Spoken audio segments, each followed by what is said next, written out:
So I've actually gone back today and I've looked at some of the previous clips on my channel from the YouTube. You know how you do the YouTube live stream and then it creates like these minimized shorts.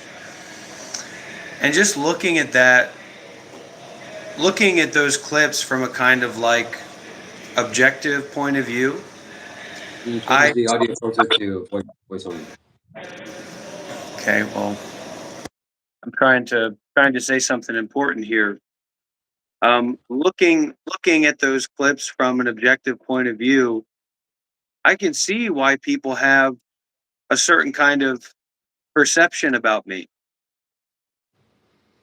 that maybe doesn't align with how I'd want to be perceived, or how I think that it's like realistic to perceive me. I can see that. And I do have a lot of work to do on myself.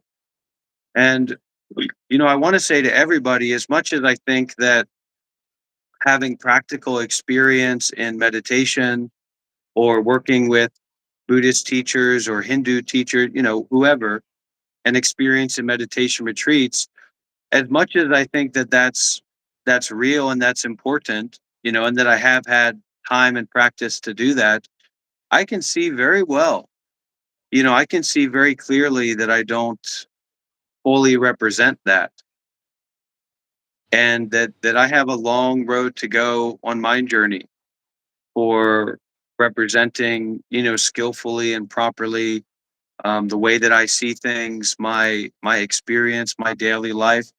I mean, I look at some of those clips, of myself, and I see, somebody who's either entirely insane or clearly not totally with it, and is very not self-aware. I can very much see that. Hmm. Nice self-reflection. Now, in terms of you and kind of actively, participating in an abusive relationship between me and you, yeah, I can see a lot of wrongness from my side, from myself in that, Shiva. But the responsibility is 100% on you, which a lot of people have said, and I've made a lot of jokes and kind of insulted a lot of these people repeatedly, which is not a good thing to do. Um, Generally, about, like, that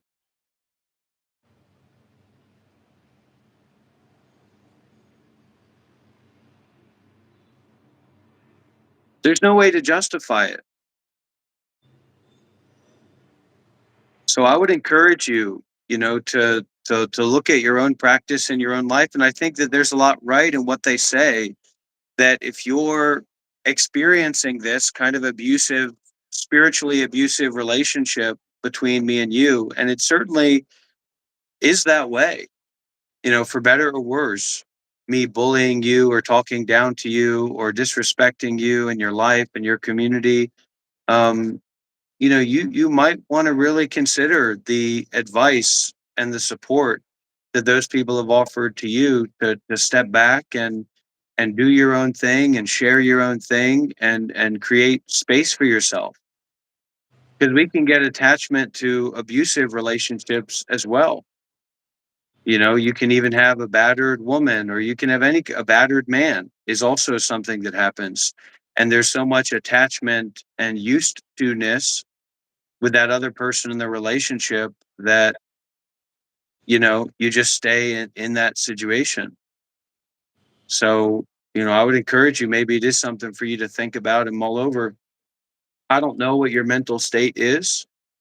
I don't know what your psychological state is at that apartment, but just from from where I'm sitting, I am a little bit worried about you and concerned about you. And I think that maybe some of your audience as well is a little bit worried and a little bit concerned about you, and rightfully so.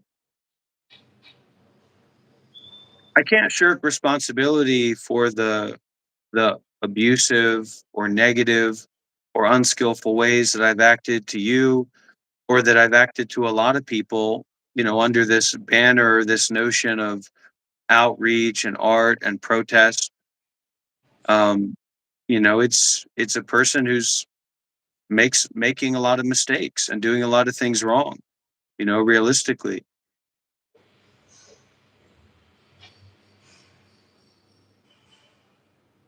Because I've been dealing with my own trolls and people that reach out that have these, from where I sit, like these totally disjointed, strange perspectives about me. And then they know how I convey, like, how I want people to see me. And then they try to use that to bullshit me and mess with me and all that. But really it doesn't work that way. Like, the way that I present myself and the way that I am with other people is the way that people are going to see me. And people seeing me as of late, whether it's trolls or different people with different mentalities, as having a disposition towards negativity, there's certainly a lot of truth in that. There's a lot of suffering in me and a lot of suffering in my life. Um, that I'm trying to transform to peace. But I think sometimes that comes out in a way that is irreverent and inappropriate and aggressive and negative, you know. So, and me being a Buddhist monk for 8 years, it doesn't change that or justify that or say, okay, people need to see me in this particular way. That's not true, you know. So I don't Yeah. know if you have any insight about that. Yeah, I do. Actually, this was something that I was thinking about over the last weeks or days, and I don't have anything to say at this moment right now. But I'm sure as we continue this live stream, I will have more insight into that. Yeah, something might come up.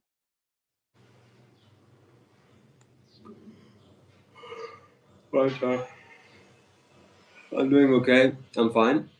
My sleep schedule hasn't been the best, so it's causing me some issues, but that's getting fixed.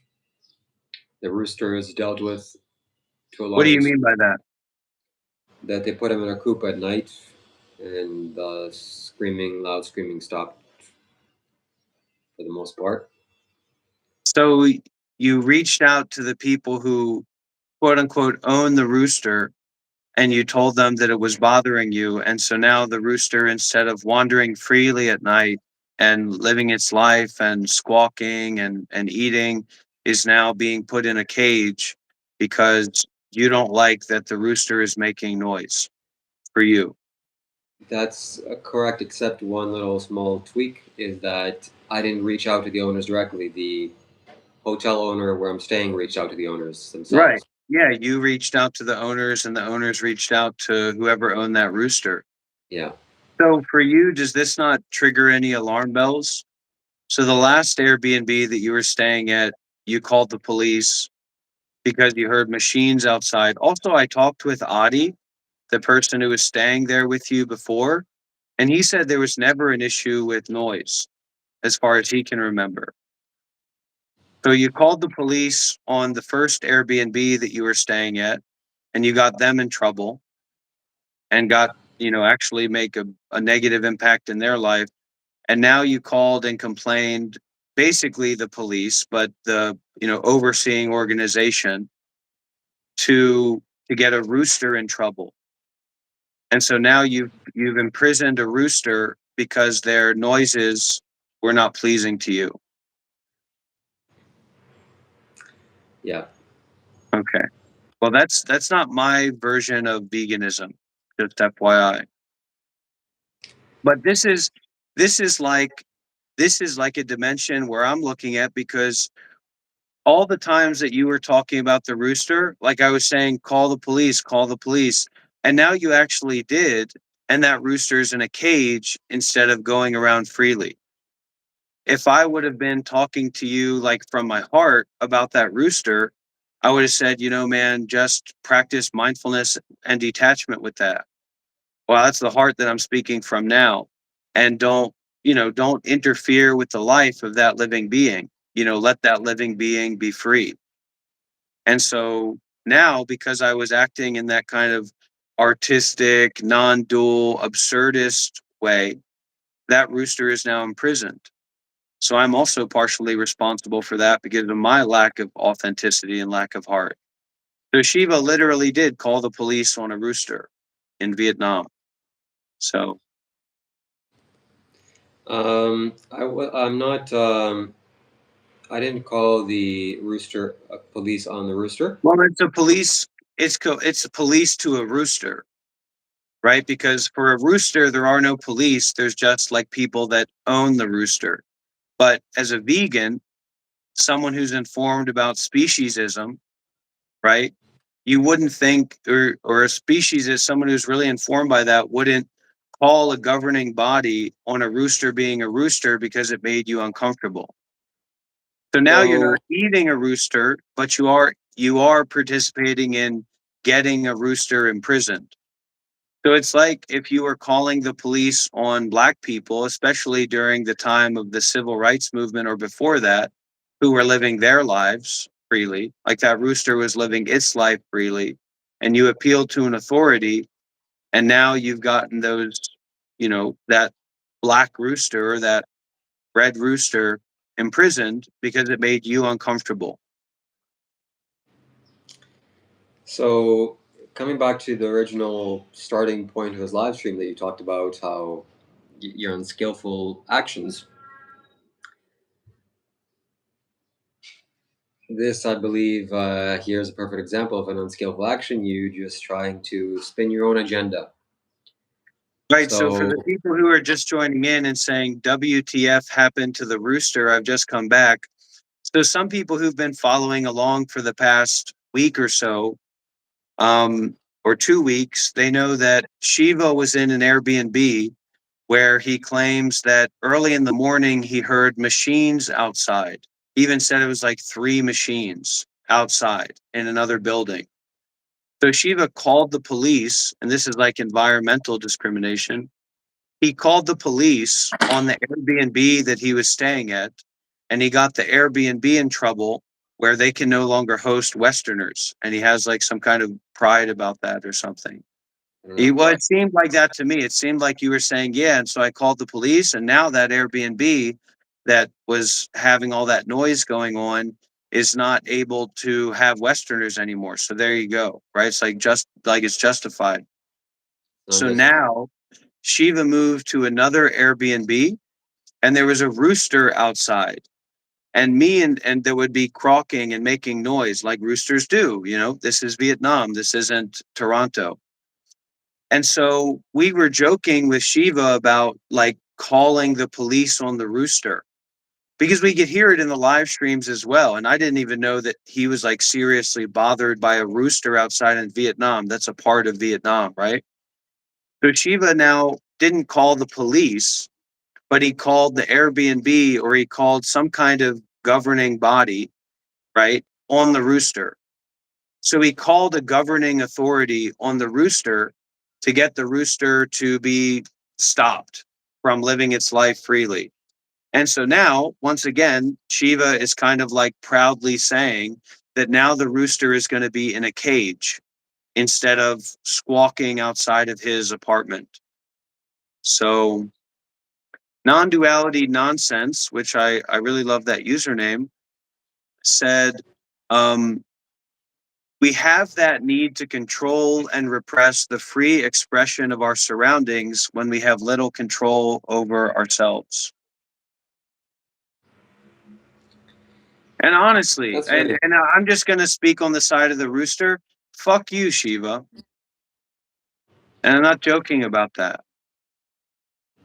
Just because it's a rooster, you say that it's a different species. It's a rooster, it's a chicken. So just because it's not human, what you kill it and eat it. But in this case, you actively participated in getting that rooster in trouble and being imprisoned, literally. So I would invite anybody here who's social justice oriented or just curious about these kinds of things, racism, sexism, look into childism. Look into speciesism, which is, of course, the basis of veganism. Reason Up is saying, how you call police on a rooster. Shiva figured it out somehow. I was gonna call the police if they hadn't solved it. I would talk to the owner about calling the noise complaint police, but Did then it you? didn't Did you? happen. You didn't really do that, right? You didn't really talk to the owner and threaten them, right? No, no, I didn't. I didn't.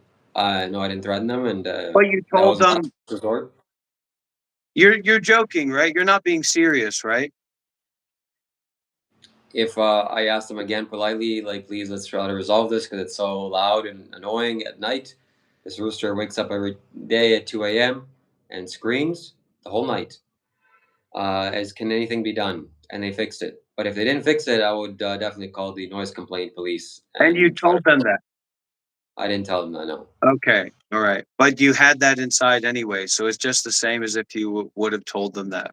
Because there was like an implicit threat behind you telling them that you didn't actually tell them what the threat was. it wasn't a threat. And the owner of the Airbnb is my ally here, is my friend. So someone else owns the rooster, some third party. Well, the rooster's not your friend, clearly. Not anymore. I mean, he wasn't to Well, begin it with. wasn't. Yeah, he wasn't. He was your enemy somehow. And he's not in a jail. He has a place to sleep now at night. And during the day, he lets loose and wanders around. And at nighttime, he goes in the coop. And I hope that happens tonight as well, so that I can sleep. Maybe don't go to a foreign country and expect the environment to be the way that you expect it to be, especially when you're staying at cheap hotels or cheap Airbnbs. And I'm sorry for everybody out there. This guy literally called the police on a rooster in Vietnam. It's a part of Vietnam, man. It's a part of experiencing another country. Yeah, there's roosters. It's like a gold standard, like travelers part of being in Vietnam is hearing the roosters and hearing the environment. So you called the police on a rooster and now the rooster is imprisoned and you're very self-satisfied by that. I didn't call the police on a rooster. You would know if you were here how loud he was. And it is at night. Very disturbing. That's why my sleep schedule has been poor enough. And 2 a.m. until morning time screaming very loudly. It's not just a regular And I rooster. get no. I get that it's like funny for this guy Shiva's ego, who's supposed to be like a spiritual traveler and a spiritual exemplar, that he would literally call the police on a rooster or make a noise complaint against a rooster when he's staying at a very, very cheap Airbnb, right? But it's not funny for the rooster, even though we're not roosters. So naturally, like if somebody was going around killing a bunch of human beings, we'd be a lot more concerned about that than if somebody was going around killing chickens, because of course everywhere in the world people are going around and killing chickens. But now this is a case of imprisonment. I don't know why Yeah, you're rolling your eyes about it. Do you think that the rooster wants to be imprisoned so that you can sleep better as somebody who's staying at a cheap Airbnb and begging for money online to support your lifestyle in a country that's not yours, that you're a guest in? That rooster is from Vietnam. hmm I would say that it's sensible to keep the rooster in a coop at night so he doesn't wake up everybody. And this is about sensibility. So Well, if you this is Vietnam. Your Canadian sensibility of that roosters shouldn't be making noise has nothing to do with Vietnamese culture, Vietnamese society. And if you don't want to be hearing a rooster, maybe you should go about paying more money for a hotel or for an Airbnb that's actually nice instead of just a place that's in the middle of the street where roosters live.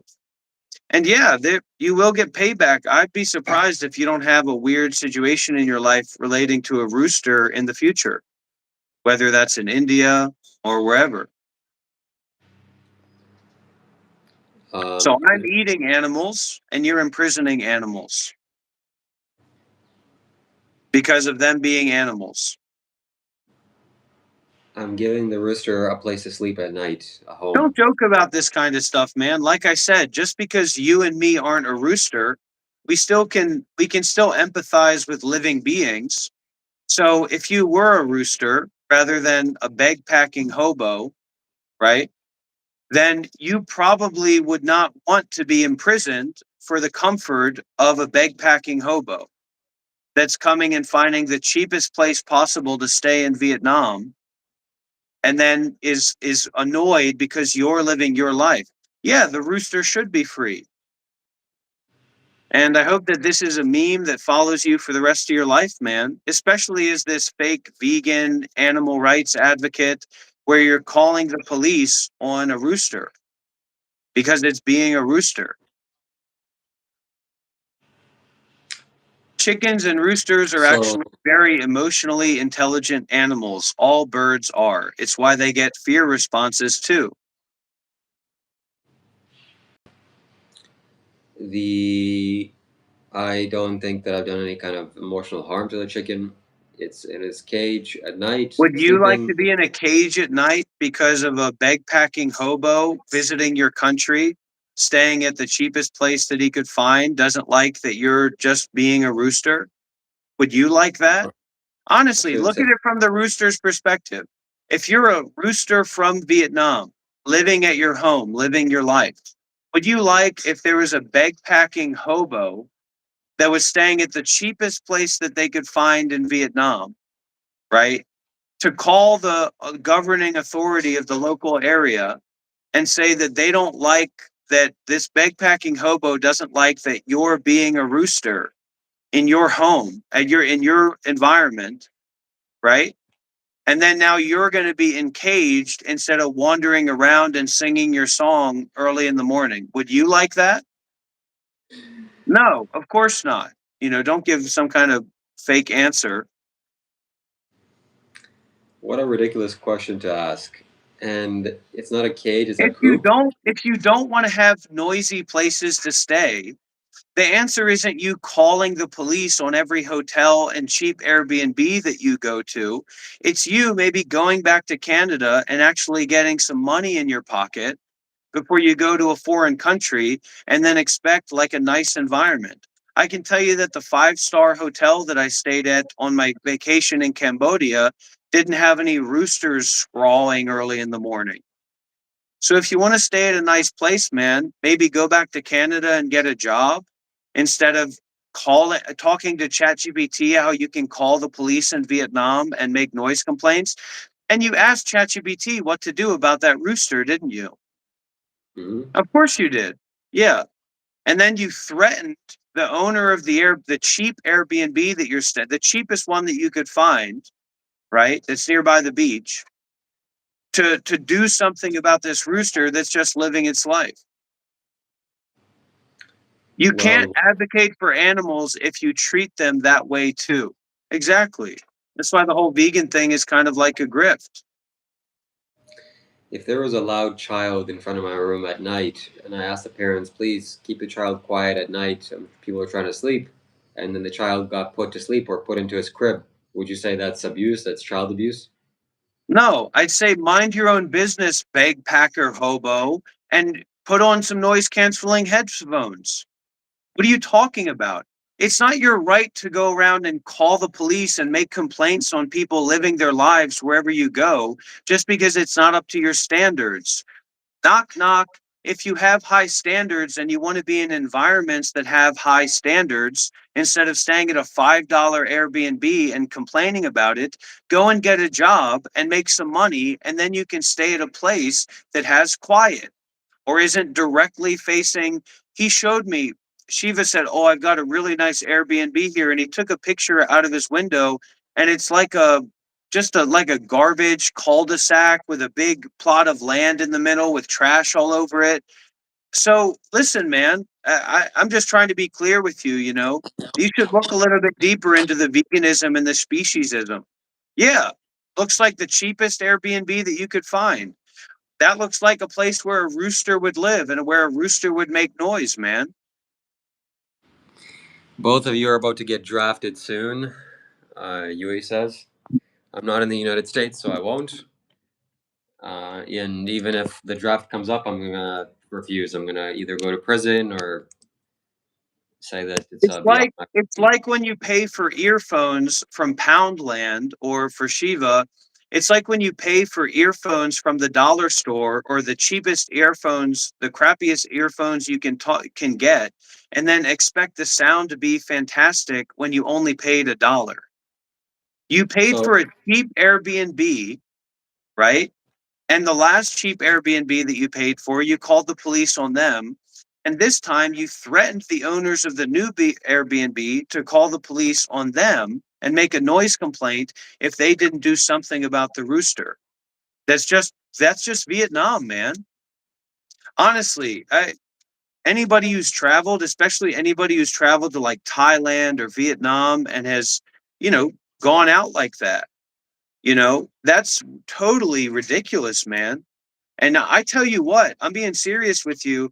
If you were actually connected with like some of the expat communities in Thailand or Vietnam who really respect like the people and the land, and they heard about that, man, they would not take kindly to that for real. Like you would definitely be on the outs in that kind of situation. You don't play games with other people's lives and in as a guest in another country. And now you're calling the police on families that are running Airbnbs, and you're threatening to call the police to the new cheap Airbnb that you go to because there's a rooster outside. Alk. So you already, Colin is here. Colin, you already know the story of Shiva calling the police on the previous Airbnb right now. So this time there's been this rooster outside his house.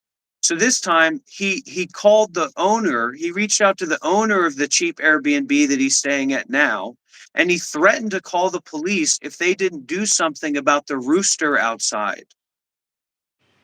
And now he's once again pridefully, just like he pridefully said, yeah, and that Airbnb that I stayed at, they can't rent to Westerners anymore because they're not doing a good job. And now he's saying, yeah, and now that rooster is going to be put in a cage during my sleeping hours. And then he says, well, what if there was a noisy child? Wouldn't it be right for me to try to get them in trouble and try to stop them? You know, this So I'm Shiva I'm guy, sorry, man. Like I'm a totally kind guy, and I don't hold grudges against any. But I'm serious. If you were like at all like connected with like an expat community in Thailand or Vietnam, like people who actually take care of their lives and respect the country that they're in, which I've seen the way that you act to like service workers in Vietnam, the way that you talk to women in Vietnam, the way that you treated my wife when you were staying at my home in terms of like not cleaning up after yourself and not helping to clean up. Like people do not play about that kind of stuff, man. And if you were a part of like a hostile community or like a traveling community and you told them that you did something like that, you would have like not like strong people that were totally saying like fuck this guy. You don't you go wouldn't. around threatening people to make problems for where people live, right? Because it's not comfortable for you. And if you want to stay at a place that's nice, that's more quiet, that has more like Western standards, you have to pay for that, man. You looked for the cheapest place that you could possibly find, and you've gone to two places now and you've called the police because it was noisy. Cheap places are noisy. And, anyways, the sound of roosters and the sound of the cars and the sound of Vietnamese people is a part of being in Vietnam. Colin said, incomprehensibly whack behavior. What can I say? And totally incomprehensibly whack, man. I respect Vietnamese people. I respect Vietnamese children. I respect Vietnamese families. I respect Vietnamese animals and the environment that people live in. So you going around to a country that where people I respect and environments where I respect and calling the police on business owners and threatening hotel owners because there's a rooster outside is incomprehensibly whack behavior. Yeah, let's start a mission to free the rooster. Let's start a GoFundMe to free the rooster, man. Maybe that at least would get some traction instead of this fake GoFundMe that you set up for this phone that you're never going to buy and you still haven't bought it. Yui says this Shiva guy sounds like a Karen. Yeah, 100%. It's Wow. not even Karen. It's deeper than Karen, because these are like older people that are cloistered and like in their house. This guy's traveled around the world to different countries, and now he's calling the police on Vietnamese people or threatening them because just the way that the environment is. So he's not just cheap; he's aggressive. Like I said, if you want to stay at a nice place when you go to a foreign country, maybe shift away from begging for money online to going and getting a job and working a job. You know what I mean? So that you can pay for a nice place and a quiet place if that's what you need because you don't have internal control over yourself. A nice place and a quiet place is not the same thing. They're different things.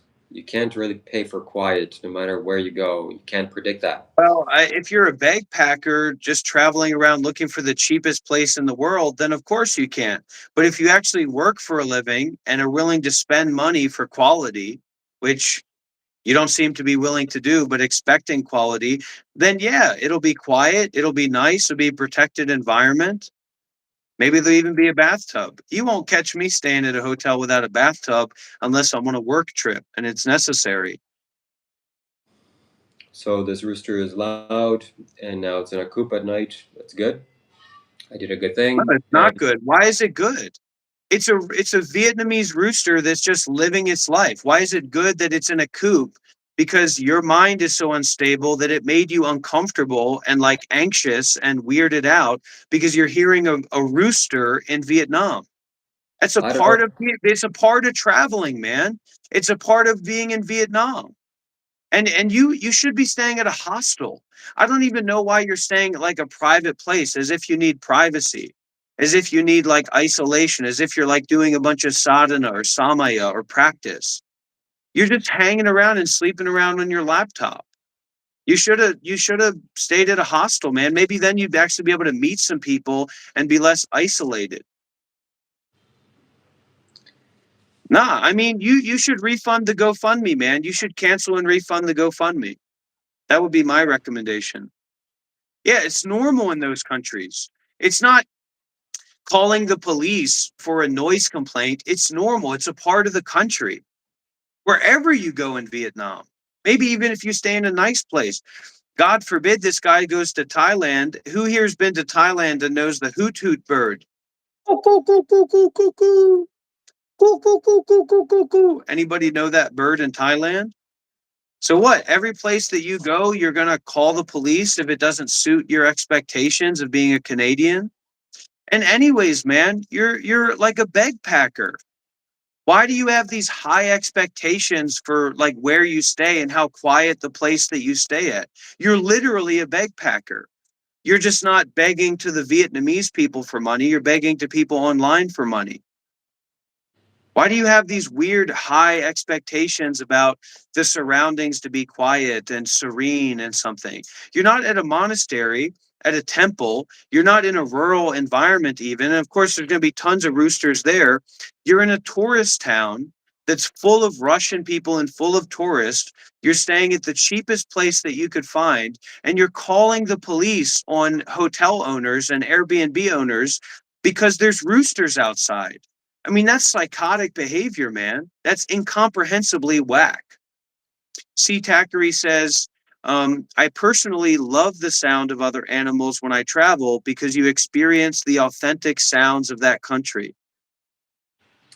Yui says, Jake Plain says he wants his money back from the GoFundMe for the phone. I don't know if he sent me anything. Yui says, free the rooster tomorrow and eat it for dinner. So that's the difference between me and Rob. He actually actively abuses animals. He eats them, eats their Don't body, make this into a joke, man. Don't make this into a and joke.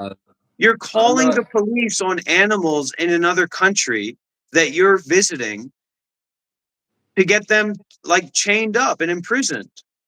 For me, if I had to choose between being imprisoned or being killed, I might choose death. You know, give me liberty or give me death. But somehow that doesn't apply to the rooster. Yeah, simple answer, don't travel at all. If you can't afford, right, to stay at a place that's up to your standards, then maybe you can't afford to travel like that. And like somebody said, it's experiencing the authentic experiences of the country. Another person, Miss Q, is saying, I want a refund for that phone. No, this is no, this is entirely real. I do 100%. That's why I was talking about like expat communities or like backpacker communities in Thailand or Vietnam. People who like stay and volunteer and work at a hostel or do like cultural immersion or just live in a different country, right? If they found out that somebody was like, especially somebody that looked like him, is like a hobo entitled backpacker, right? Bagpacker, that he was calling the police on like Vietnamese people because he heard roosters or something, like they would not at all like take that as a joke or something lightly or then say, okay, yeah, but I'm a vegan and you eat meat. Like you would be stonewalled, man. Like you would probably have to leave those places because the energy that those people would feel towards you. Like it's not a joke to me, it's not an act to me because actually I appreciate speciesism, I appreciate childism, I appreciate veganism. I appreciate talking about how we discriminate against different races, different ethnicities, different genders, people with disabilities. It's like what? You're going to call the police for a noise complaint if there's a person with a disability staying next door that has like a CPAP machine or, makes noises that you don't like? Seriously, man, you're staying at literally the cheapest place that you could find where you would have like be private because you need privacy, right? For your broken sleeping schedule and your mania. And you've called the police multiple times on the places that you're staying because the noises aren't good. Missy Van Black says, isn't he vegan? Wouldn't him wanting something done with the rooster be seen as cruel? Of course. Oh, thanks, Striker. Hey there in Australia. Big Australian fan here. Fan of the Australian people. Not so much a fan of Australia, the mining encampment. I mean, what's You, next? You're going to call the police on crickets? And I'm not even joking. Like, I'm actually not even joking. Like, seriously.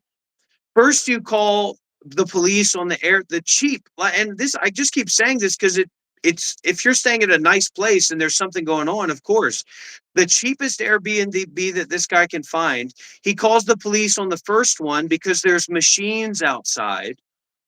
And now he's moved to another Airbnb and he called the police because there's a rooster outside. Sorry, he threatened to call the police. So what's next? The next cheap Airbnb that you stay at, you're going to call the police on the crickets? And I'm 100% saying that this is like not would not be odd. Yeah, and the you, scam was that this guy set up a month ago a GoFundMe for a phone that he raised more than double his goal for. That he said, I need my phone to do my YouTube videos and to do my live streams, and he still hasn't bought the phone. Yui says, I want a refund for the GoFundMe. Yui, I don't believe you donated, and that's something to talk about. I Yeah, don't have you're money you're back from the phone. swatting chickens now. You're calling the police on roosters. So Would you it's call the police on crickets? If you were staying at that's not if you reasonable. happened to move to another really, really cheap Airbnb, right? And there was a very loud sound of cicadas or crickets, would you call the police then? No, because it's not Why not? reasonable. It's not No, reasonable. it's Nobody. reasonable to call the police on a rooster. It's reasonable to call the police on a cheap Airbnb because you hear machines outside. And State of Danny is saying that you did the same thing in Bali. Did you call the police in Bali? No. No, So let there's Shiva my talk. It's just he's never like being realistic about what he says. so there's my GoFundMe link in one of those They links. might kill that rooster. Let's be real about it. They might kill and eat that rooster. Seriously. My 100%. GoFundMe link is there. They're Please yeah, support they're putting it in a cage. They might just kill it and eat it because Shiva called the police on it. No, that was an option. the owner of my Yeah, I Airbnb know. wanted You to buy. threatened to call the police when you talked to the owner of the Airbnb and said you need to do. Man, you're really weirdly entitled. Sorry, man. And not just in this situation, but like when you stayed at my house, the way that you talk to like service workers here in Vietnam, it's How did really I, weird and entitled. how did I talk to service workers? I don't know, the same way that you threatened to call the police on the Airbnb owner because there's a rooster outside in Vietnam. So, isn't it reasonable for you as a human being to want silence, reasonable silence at night, and not obnoxious loud Not if noises? you're staying in a foreign country at the cheapest Airbnb that you could find. No, it's not reasonable to expect that. You're in a country that you know nothing about. It's your first time here. You're staying at the cheapest place that you can possibly find. You're going online regularly and complaining to people that you can't pay your bills and you need help to buy a phone. So what are you even doing in a foreign country? No, it's not reasonable to expect that. That the wildlife of a country that you're staying in are going to be quiet according to your expectations and needs. No, he I called think the police on a chicken outside of his Airbnb. And before that, he called the police on machines outside the previous Airbnb that kicked him out because they called the police. And now I'm saying, okay, if you're going to call the police on chickens making noise in Vietnam, what's stopping you from calling the police on crickets? And he's saying, oh, that's unreasonable. I think it's unreasonable for you to call the police on the natural wildlife of a country that you're staying in, especially when you're staying at the cheapest possible place that you could find. And C. Thackeray says you could have gotten earplugs. I do have You earplugs, and could have, I well, do have a window, and it's not wildlife, natural wildlife. It's a domesticated rooster that screams so loudly at 2 a.m. until 10 p.m. so what, man? It's not your country. Why are you so entitled? Just because it's not my country doesn't mean that I don't have rights. Just basic human decency and human rights. Is anybody hearing this guy? And I know people mess around and they don't like me or they want to troll me and so they're pretending like tell Rob to shut up. Is anybody here hearing this guy? He's and this is the craziest thing. He's literally a bag packer. He's literally someone that's traveling to foreign countries and saying online that he doesn't have money to support himself and that he's begging for money from people while he's traveling online, right? And now he's saying that his rights are being infringed because there's roosters outside in Vietnam. You're out of your mind, man.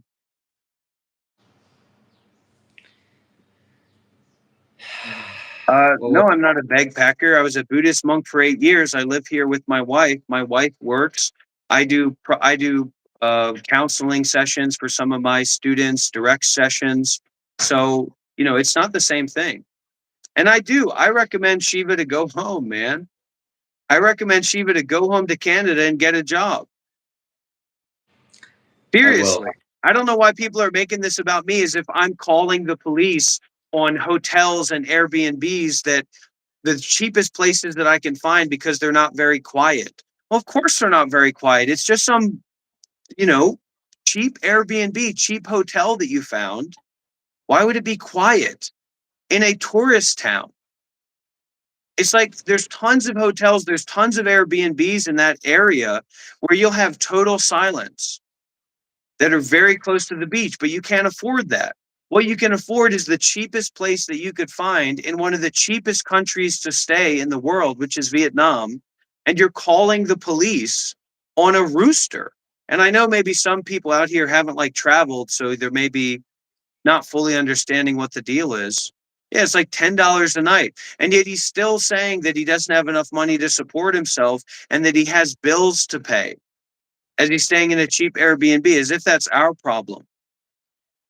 If you have bills to pay and you can't, um, Maximus Baker. And that's what I was saying. Like, of course, I'm not holding anything against him. I think it's totally whack, like incomprehensibly whack behavior. And there's really nothing to say about it.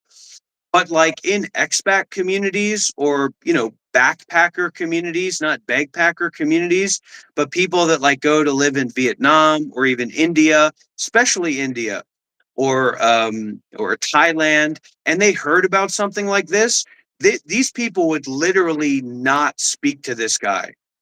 Like he would wake up out of his room in the morning and think that he's doing like a fresh start, and he would get blackballed and whitewalled from every single person in that group. Because I've been around these people. I know these people really respect like the people of the country and the environment and the land of the country. And to hear that he called the police on these people would be totally out of the market. And the thing is, for the first person you called the police on, Shiva, Vietnamese people, Vietnamese families, they actually rent these hotels. And then they manage these hotels to just like support their lives and like do a little bit of business. Like these aren't usually it's not like wealthy hotel owners or building owners. It's people who rent those and then manage them. And so for you to call the police on that family, very, very likely that family that was managing that hotel, you might have you might have gotten those people to lose their job and lose their business because of you doing that. Just Well, like they might have killed that chicken and ate it because of you doing that. Do you recognize what I'm saying? they're gonna kill a chicken and eat it anyways without me doing anything. The chicken isn't brought up for its aesthetics. It's food for them. And I didn't call police on the family, Airbnb family. I Yeah, called the police on. you threatened them, right? I didn't You threaten them. threatened No, them. That's what you said. You no. said, I didn't actually call the police, but I was going to call the police if they didn't do something about that rooster. Yeah, that's not a threat. That's a thought. I, I love what Colin said about this. Incomprehensibly whack behavior. 100%. And this other person who said, um, I, I wouldn't even talk to this guy. Like he's so entitled, I wouldn't even speak to him. So in my previous Airbnb, there was a mechanics shop or some kind of machine operating business that Right. operated So three or you didn't four just very. call the police on the Airbnb. And once again, reminder, the cheapest Airbnb, the cheapest hotel that this guy could find, but he also called the police on a business owner and a business nearby. Dude, not even fucking joking around. Like, how entitled can you be, man? This isn't your fucking country. You're staying at the cheapest place that you can find. Why are you calling the police on local businesses and animals outside and families outside that are trying to live their lives when you're just literally a bagpacker in a foreign country that says that you can't afford your life and so you're begging online for it? Like, how fucking entitled can you be, man? Like, for real. Seriously. And I know people are going to start pointing fingers at me because I'm taking this seriously, but this is serious. If you've ever been a part of like an expat community or traveler communities, you would know how important it is and how valuable it is to respect the land and to respect the people that you're a guest in their house, man. It's fucked up. It's incomprehensibly whack. You got to look at yourself, man. You need to do like a little bit of self-reflection.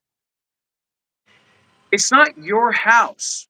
You're paying barely no money to stay at this place, and you're calling the police on local business owners, and you're calling the police on the hotel itself. You're calling the police on a rooster in Vietnam.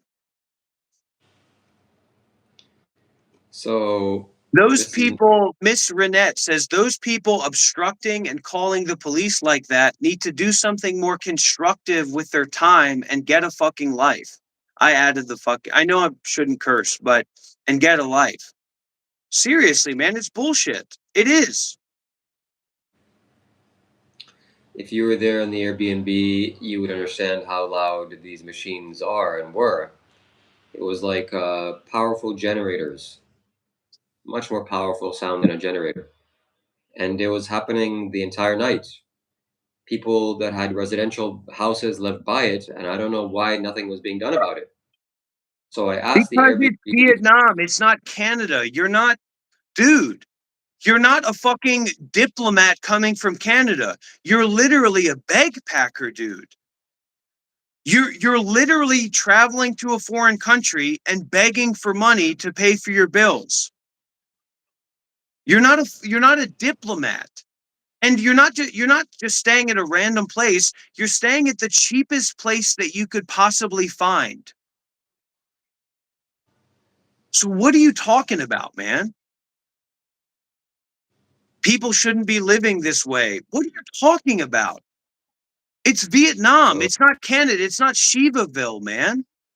And it would be does it one matter if thing it if you were coming in and supporting the economy or like doing something valuable or coming there to give back to people or like to build something or whatever. Or you're staying at the lowest common place for just Vietnamese people, They have places for tourists to stay at, but you can't afford those places. And so instead of you just recognizing that you can't afford a place like that that's quiet and not in like the commercial area, you're calling the police on businesses and hotel owners and roosters. You don't see how ridiculous that is and like totally whack that is? I don't see what's whack about wanting just a reasonable amount of silence You at have to night. pay for that, man. You can't just expect a reasonable amount of silence when you're staying at the cheapest place that you could find in a commercial area. Just because it's cheap doesn't mean that it's supposed to be loud. That's just human decency. What are you talking Hey, about? So what? You're supposed to be in a five-star hotel because of human decency? No, you have to pay for what you want, man. And I need to step back and calm down a little bit because the people that are like trolling and acting like this guy is like is in any way being reasonable and not hearing what I'm saying is will get me worked up a little bit. Yeah, he called the police on a rooster in Vietnam. I'm trying to take this outside of like the Dr. Rob situation and his ego and his character and the Shiva Kailash character and that kind of thing, right? And just like plain speak. yeah, Waterfall But says take that you are accountability projecting. for it, man. Just take a little bit of accountability and stop trying to avoid how whack that is.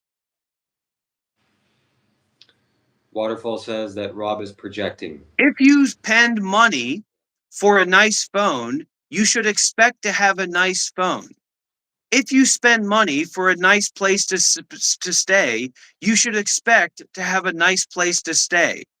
If you don't spend any money on a phone, you shouldn't expect to have a nice phone.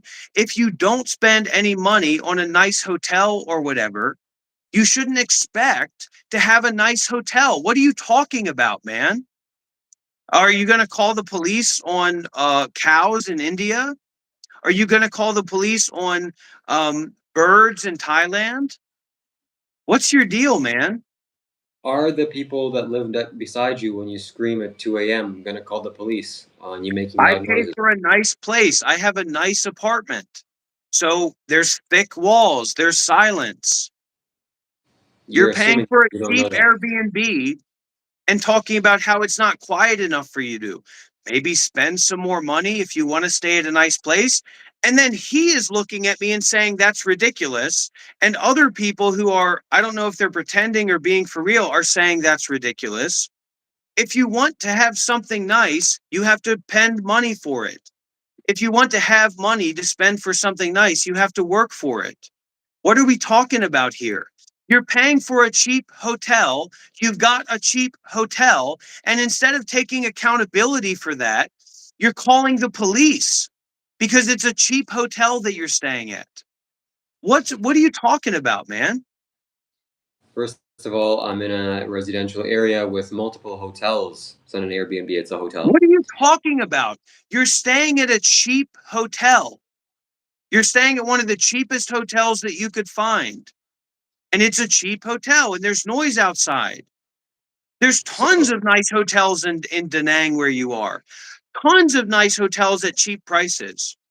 But you seem to be so discombobulated and disoriented with your AI psychosis or whatever's going on, where you can't even like find a nice place to stay and live there and too stingy to pay for it. Get a job.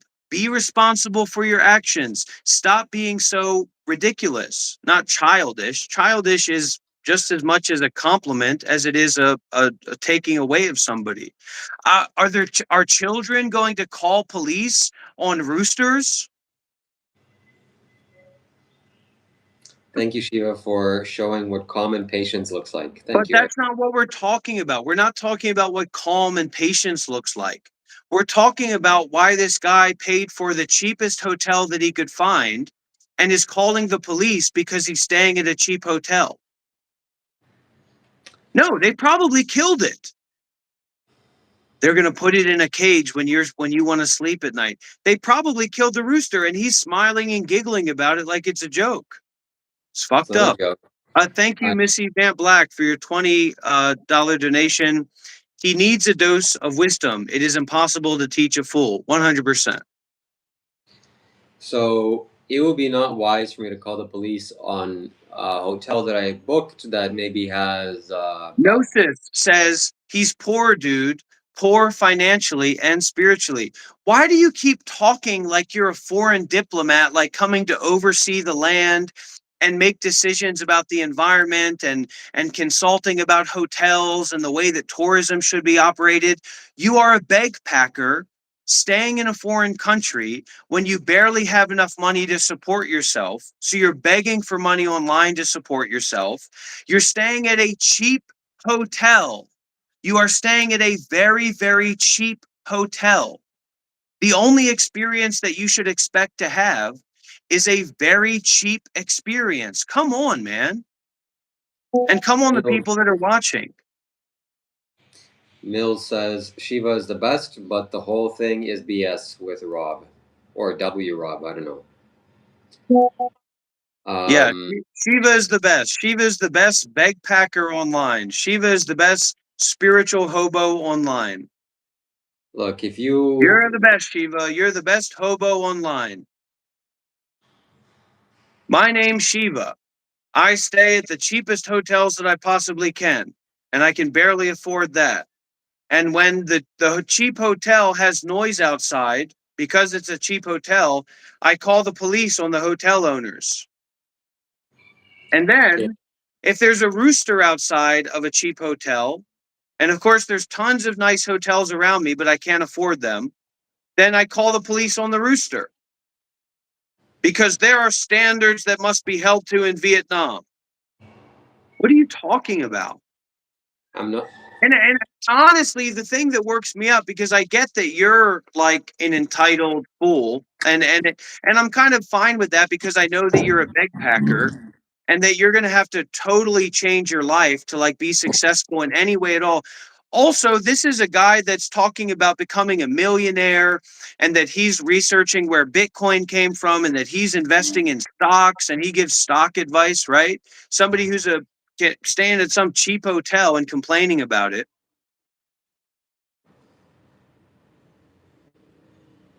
You got to have a little, but the thing that really gets me worked up is the people that are like, no, wait a minute. Shiva does deserve to have a quiet, protected environment. It doesn't matter how cheap the hotel is.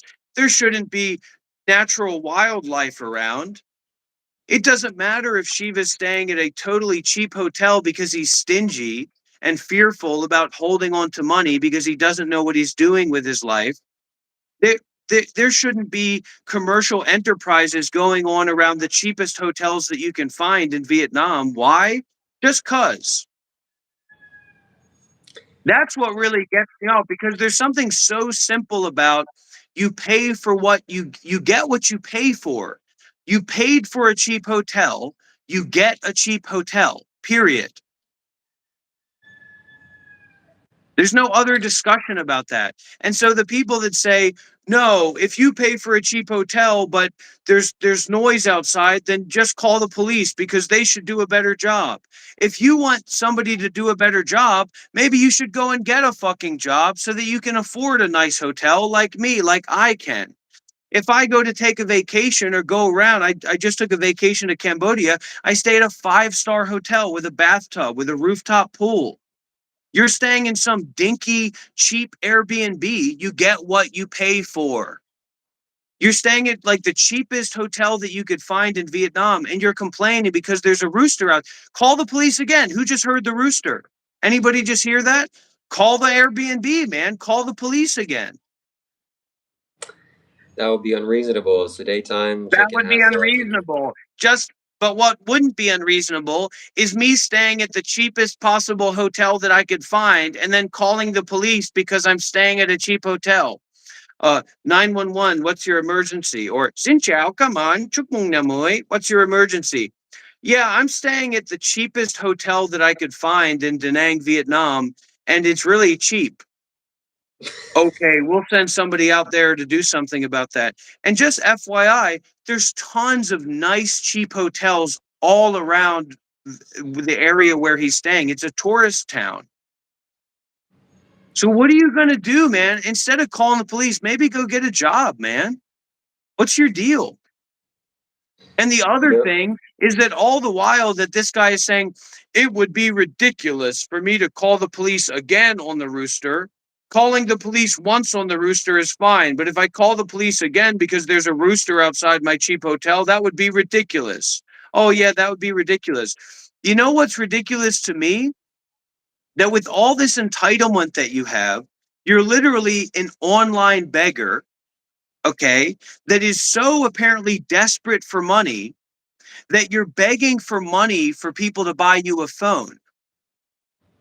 And then you actually get that money somehow. I don't know who's out of their mind enough to donate to what this guy is doing and thinking that that's helping him in some way. But then you get the money, and for months you've been saying, now's not the right time to buy the phone. I have bills to pay. I have to call the police on the rooster outside. I can't prioritize getting a phone. You know, I have to pay for my bills every day. I wish the So, rooster was in the. Oh, I heard a car horn, Shiva. You gonna call the police, the traffic police? What do you think that you're? That who do you think that you are, man? This is a real question. Who do you think you are? Seriously, you're begging for money online. You're begging for money for a phone. You don't have a job. You're staying at the cheapest possible places that you can stay at wherever you go. You're calling the police on hotels because they're cheap hotels, that's all you can afford or that's all you were willing to pay for. Who do you think you are, man? And then you do these podcast videos or whatever where it's like you're talking about where Bitcoin came from and like giving stock advice to people. Like, seriously, who the fuck do you think you are? Yeah, you need a $1,500 phone because you want to stream. Seriously, man, who do you think you are? I've taught the Dharma in Mumbai. I've lived in Mumbai, so I don't know what you're talking about. But of course, Mumbai is a really difficult place, very intense place. But it's good. I like India. Can you answer that, man? Who you think you are? Like you're this bastion of dignity or responsibility, or you're like a spiritual diplomat from Canada or something that's checking the hotel scene in Vietnam? so Mill says never. You're Double staying at the up, cheapest and hotels then with that you Rob can to get rid of you're him. staying at the cheapest hotels that you can find, and you're calling the police on the hotels because they're cheap. That's literally what you're doing. What's going on, man? Who the fuck are you? Who the fuck do you think you are? Go and stay at a hostel, man. You have this entitled, holier than thou mentality and these delusions of grandeur of you being a millionaire and being successful in business while you're begging for money online for a phone. And then when people give you the money, you don't even buy it.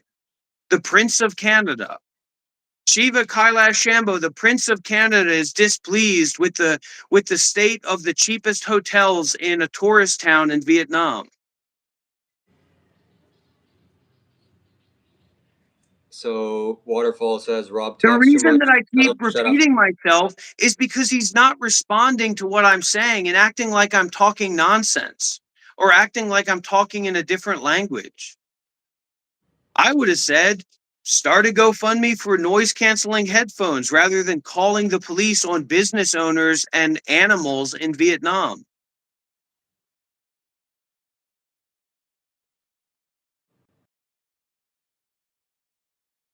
Karen Kailash Shambho.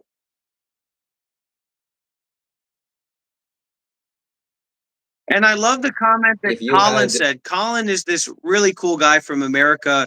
He's an English teacher for children in Vietnam. Really cool guy, on the level, very kind, very open, really carries himself well, and is a really serious guy. And I just keep coming back to this comment. And I feel like a lot of people here can't tune into the energy or like what this would mean for him if he was in like actually in a community, like an expat community or a traveler community in Thailand or Vietnam. Like Colin said, incomprehensibly whack behavior. What can I say? Like if people in one of these like hostile communities or traveler communities or volunteer communities that work with like the local people in Vietnam or Thailand like heard about this guy and what he did, like he would be totally blackballed, white walled, like extricated from the community. Like people do not play about this kind of way of this level of entitlement. if you I don't play. had, I honestly don't play around with it either. I just, I don't know what. I just don't know what else to say because he won't answer what's being brought up. He won't talk about it realistically. He won't take any accountability for how incomprehensibly whacked that is. And he is. He's looking to get whacked.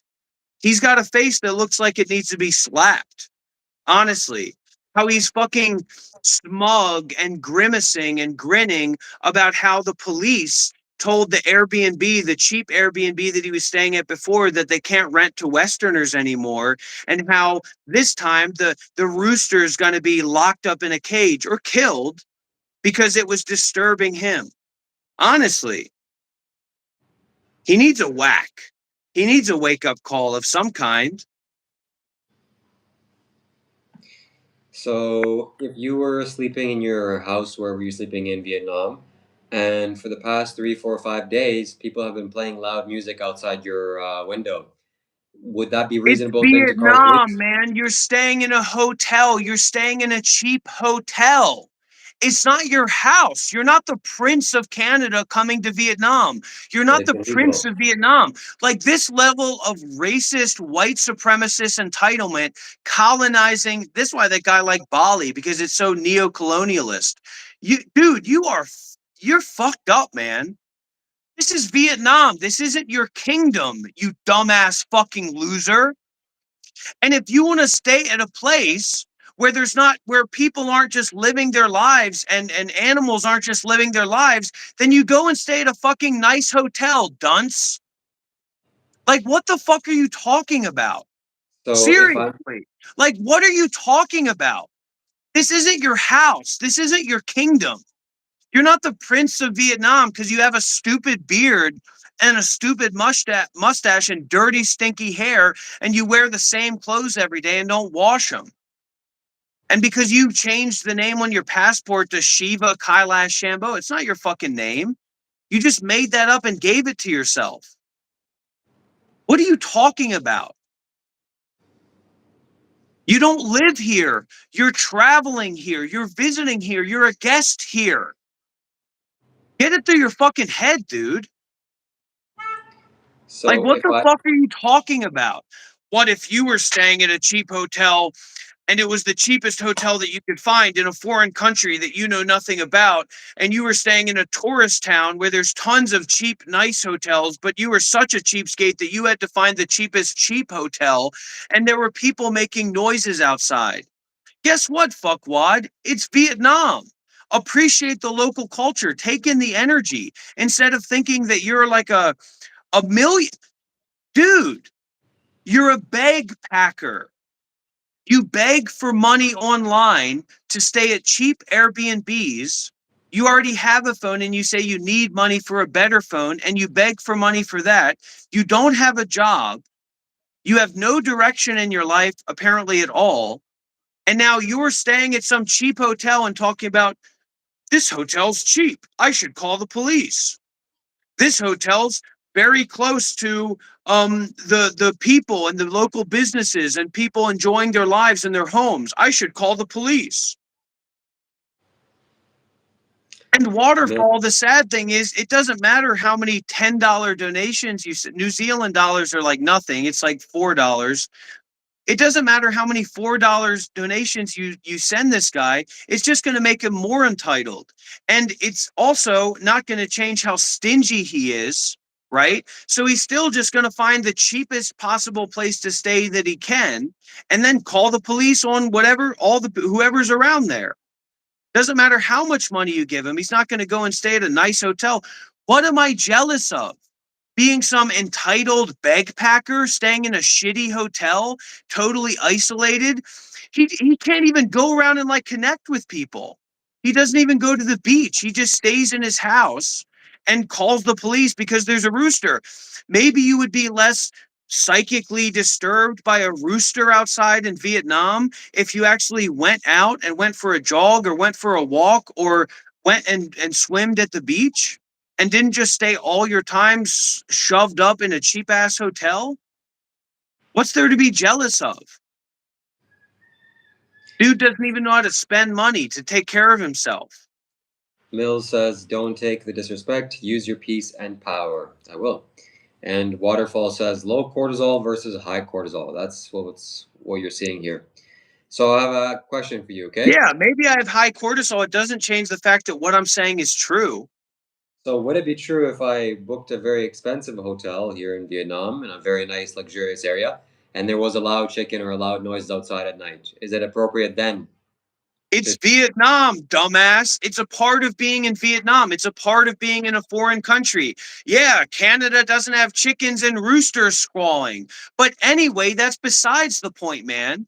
You're staying at a very cheap hotel and you're calling the police on the hotel owners and literally calling the police on the people next door that live there that have a rooster because you don't like the noise at the cheapest possible hotel that you could find.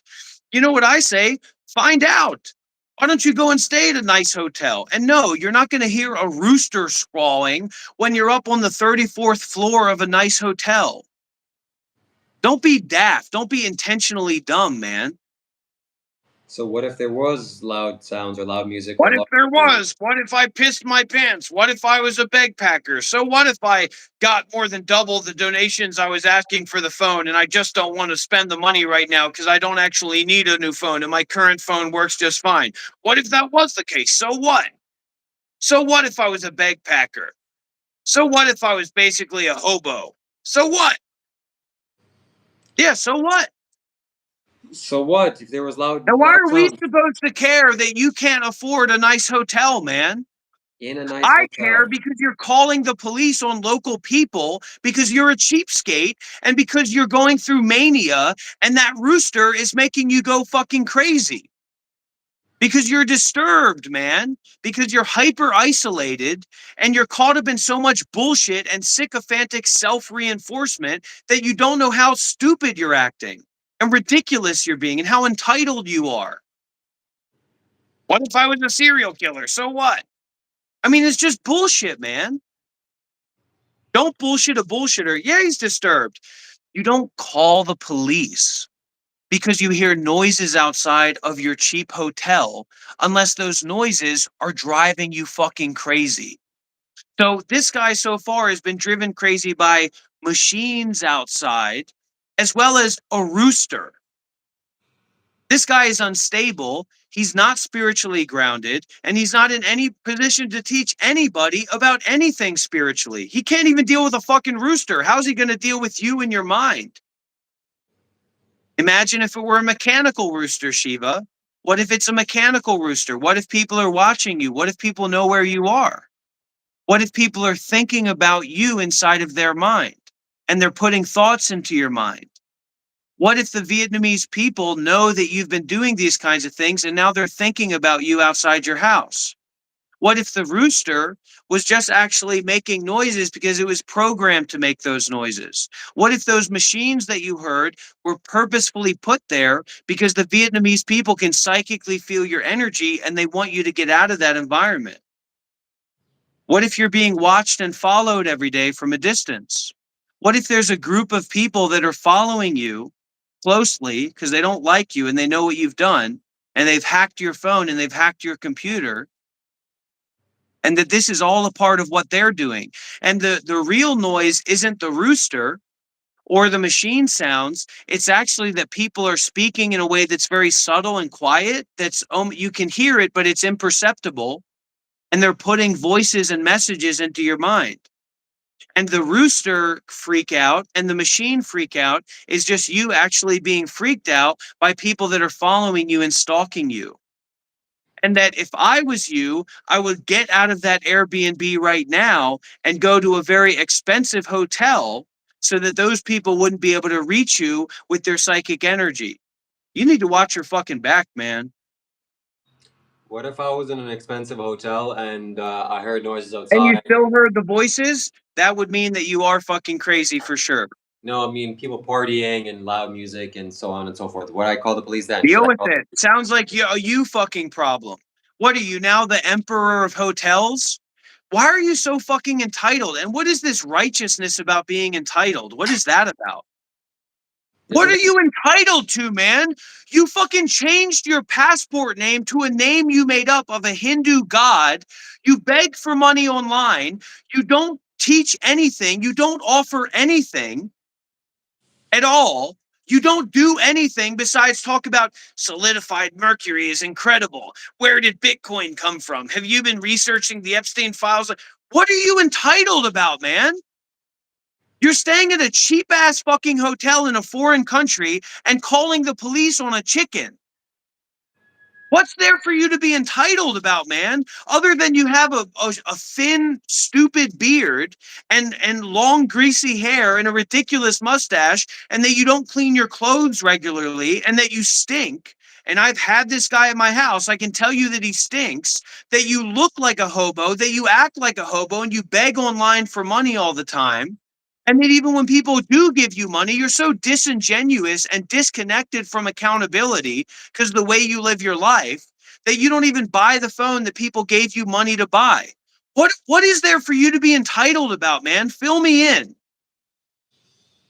What are you bringing to Vietnam? You're not bringing money to Vietnam. You're staying at the cheapest places that you can possibly stay at.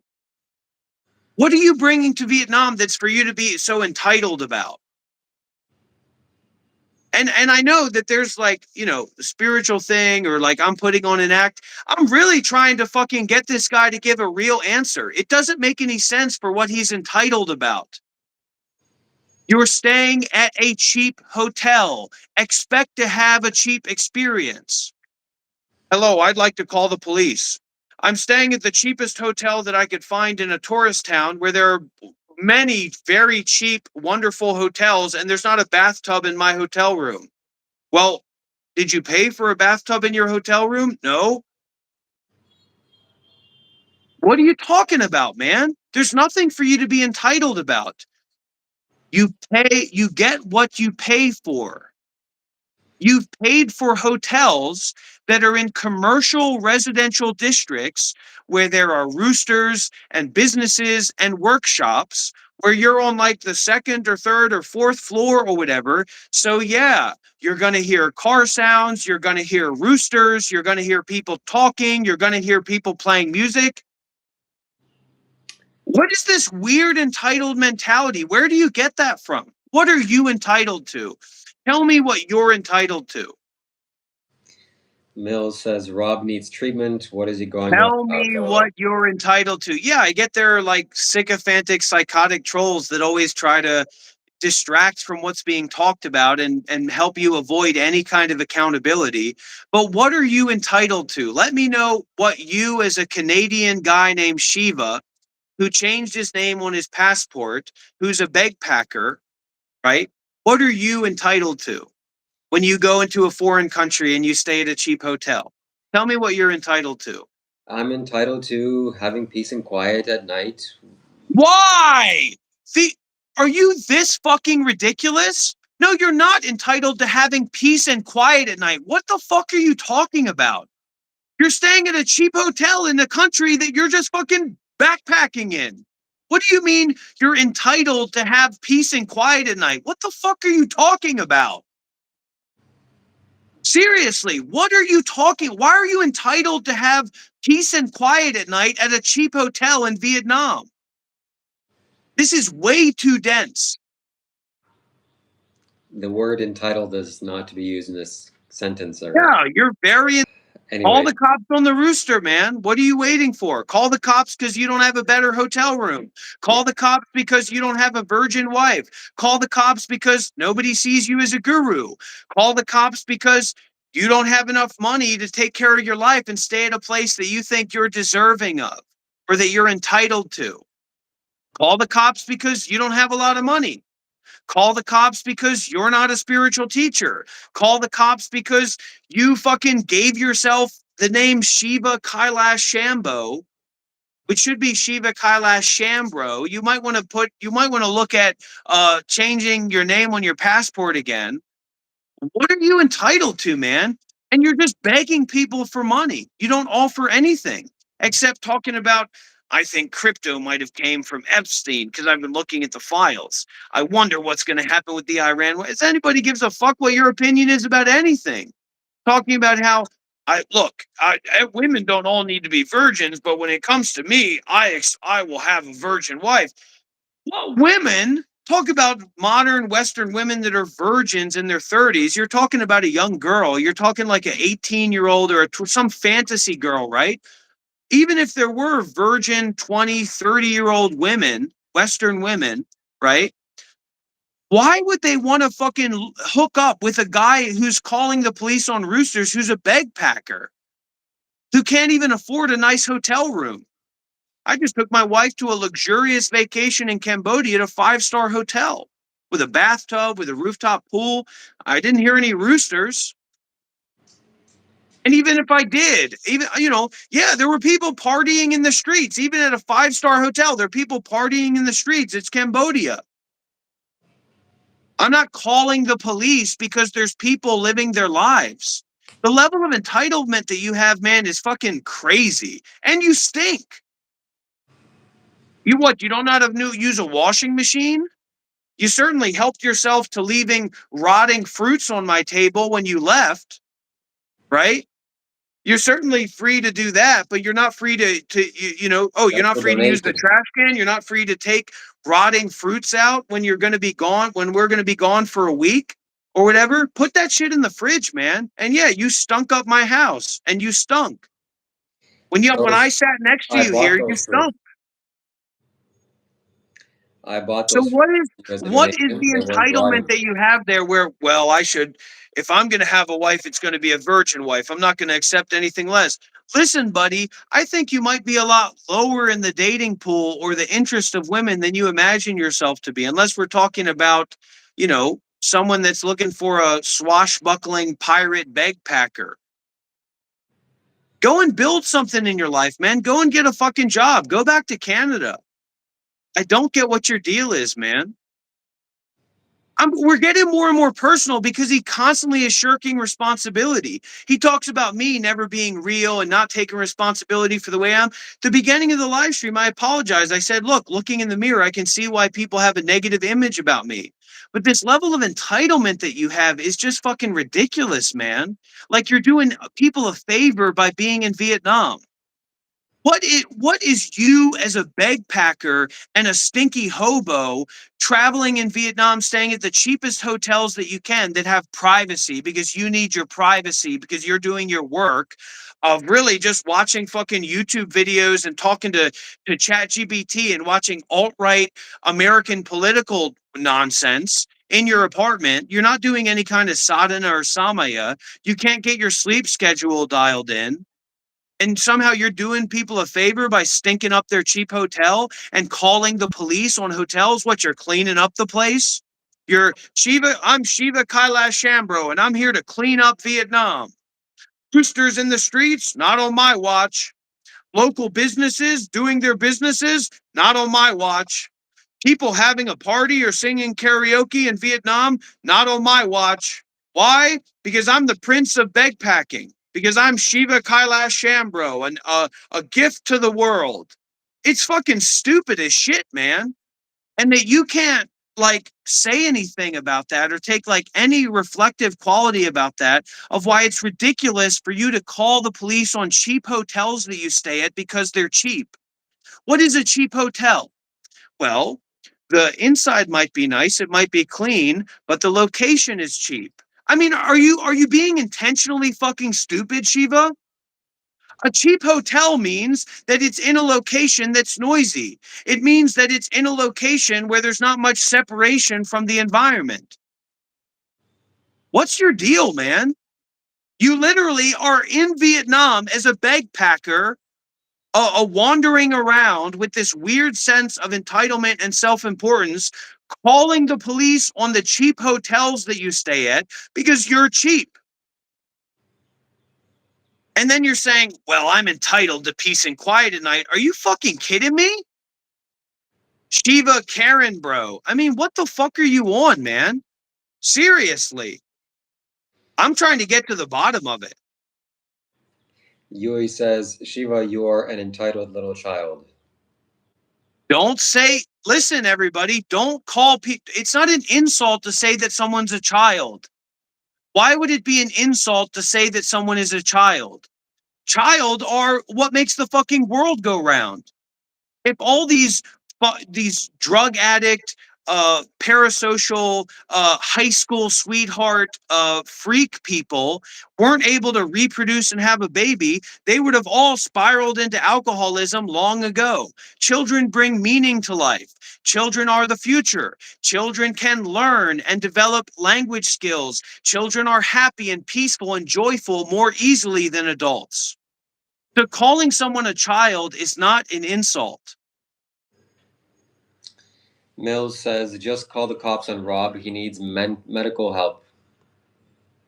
I should have You're called the cops. entitled in a weird way, man. And the fact that you can't even like talk about it is that you are avoiding something, man. You're avoiding something from your past. You're running away from some part of your life or some part of yourself. I was a Buddhist monk for 8 years. I didn't change my passport name to the name that was given to me when I became a monk, right? So you went to one group session at a meditation center and you came back to Canada and you gave yourself the name Shiva and changed your passport to that. You are running away from something, man. And you got to stop and start being more authentic and open and vulnerable and accountable to your bullshit, man. Seriously. It's against the law to make loud noises, even in Vietnam, past a certain time. So the hotel that I stayed in, they played. It was very loud machinery. The business operated way past reasonable time. The entire night, He's actually. And reading what he got from an AI, everybody. This is AI psychosis. He's literally reading what an AI told him because he's asking for help. He's asking for psychological and social help from AI models. He's literally regurgitating what an AI told him. I've I'm sitting in my cheap ass hotel and I hear people playing music outside. Is that right? Actually, that's less than right. That's wrong. In Vietnam, there are laws that regulate when people can play music and at what times. If I was you, I would call your local police department and I'd get those people to stop. You're not entitled. You're not just not entitled, you're in the right. And when people are in the right, they need to stand up for what's right. Fucking hell, man. You are fucked up. That's one thing that people do have right about you in terms of like spending time with me and platforming me as I'm acting crazy and stuff. Like you are literally fucked up, dude, for real. all right, Mills says this better be planned. Rob defended you for a reason. He's not defending me. He's doing the opposite. He's attacking me. And yes, you have rights. So there are laws that prevent businesses from operating at inappropriate times for a reason, because it And disturbs people. FYI, this guy's an incel. He's literally an incel. and he watches like the incel stuff, like the alt right politics in America. He watches like alt right social commentary about women and how women are sluts and whores and they should be virgins. He has said multiple times that if he's ever going to have a wife, it needs to be a virgin wife. How women are impure if they've had sexual relationships before marriage. This guy is 100% an incel, literally. Not to insult you, man. It's just you keep bullshitting me. So I don't know what else there is to do but just to keep hammering it on your heart so that maybe at some point you'll fucking say, wow, I'm an entitled little freak. And it's not my job to go and make problems for people in a country that I'm a guest at and visiting at because I'm uncomfortable with myself. So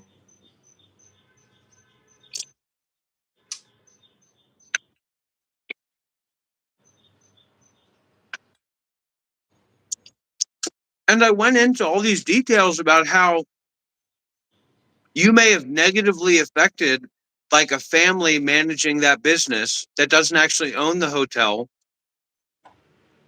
and they might kill that rooster because of your calling and threatening and that kind of thing. And you just don't give a fuck, right? Because you're entitled to a good sleep at night, right? Like it doesn't matter because you felt uncomfortable and the law's on your side, so you had a right to make a problem for those people. Why? Because they're Asian?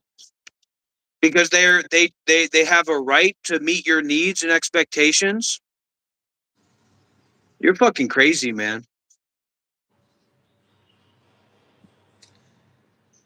so Mill says, tell Rob to put that fruit up. Up where? Up, you know where. Look, there are laws that prevent making noises at night. You're a decent human being. Dude, shut the fuck up. You're not Vietnamese. You're not a lawyer. What are you talking about? Hello, can you not hear what I'm saying?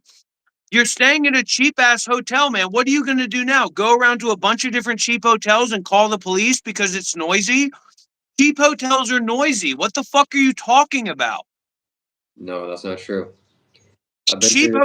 Cheap hotels aren't noisy? What are Yes, you talking about? That's not true. that's not true. I've been to many hotels Yeah, in the cheap world. hotels are fucking noisy when you're in a tourist town in fucking Da Nang, Vietnam. I'm not in a tourist town. Well, I'm What in are a. you talking about? Da Nang is the most populous tourist town in all of Vietnam. I've Da been Nang walking. is the tourist hotspot for Vietnam. What the fuck are you talking about? I've been walking How around far for. does your bullshit go, dude? Anybody that wants to Google it, Google it. What is the top tourist town in Vietnam? It's Da Nang. Fuck off, dude. And I'm in a my residential channel, building. and I'm live streaming on my channel too, is Monk Life Meditation. And yeah, for those people who are just joining in now and remember the rooster that we were hearing on Shiva's live stream, he called the police again, this time on the rooster.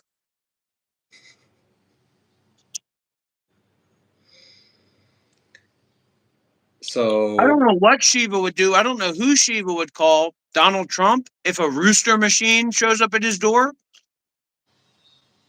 What happens? Shelley says, you can't change everything everywhere you go. Change the mind. We are learning this here. You're such a fucking loser, man. I'm sorry. You're dumb. You're a loser. You're weak. You have weird values about women and politics and races as well. I know that you're racist, man. I know that. And that's why, because I've seen the way that you talk to Vietnamese people when you go out to eat, because I've been at shops with you. I know that you are, man. You hold on to those weird ideas. It's just you really know not to talk about that. So, I mean, you know, it's a fucking joke, man. I love you. I love you. But spiritually and as like a human being in the realm of like being a leader in any way at all, is you're totally fucked, man. 100%. And the fact that you can't take any accountability for how ridiculous and entitled and just incomprehensibly fucking whack what you're saying and how you've been acting is beyond my mind. Mills And says, I wish you luck, man. I wish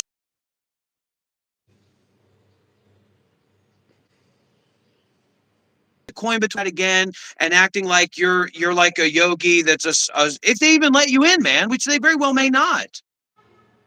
You may not be able to go back to Isha Center. Realistically. So then what are you going to do?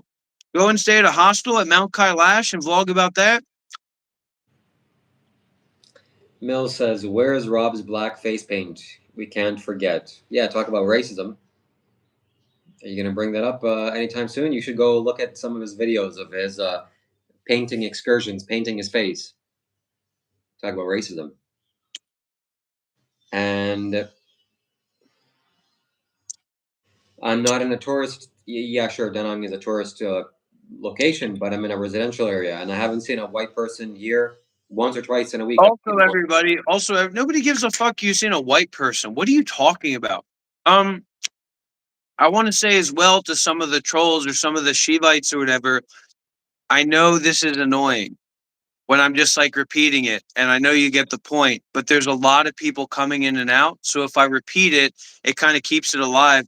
And Shiva just won't take like any degree of responsibility or any self-reflection about this. So I'm just kind of badgering on about it. But I get that it's also annoying to do it like that. It's just a part of the like the algorithm and people coming in and going out. You know what I mean?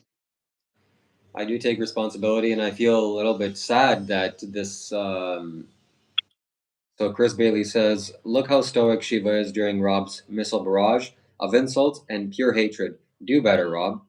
He's just gonna take your money and go back to Canada and buy nice things and live at his mom's house. So if that's what you want to support it, or fucking lose it all in the stock market or buy some bullshit cryptocurrency that he thinks is going to go big.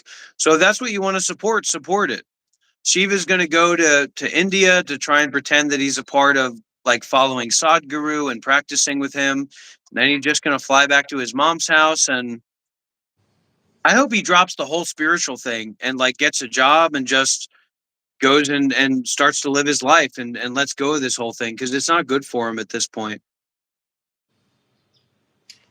So thank you, I appreciate that. And yes, this is what I'm displaying, that one has to be equanimous and stoic and immovable with praise and blame. So he can only throw blame because Yeah, but it's just a mask that you're putting on. If you were actually stoic and equanimous, you would eloquently respond to what I'm saying instead of just putting on this bullshit mask of entitlement as if you're some special or important person.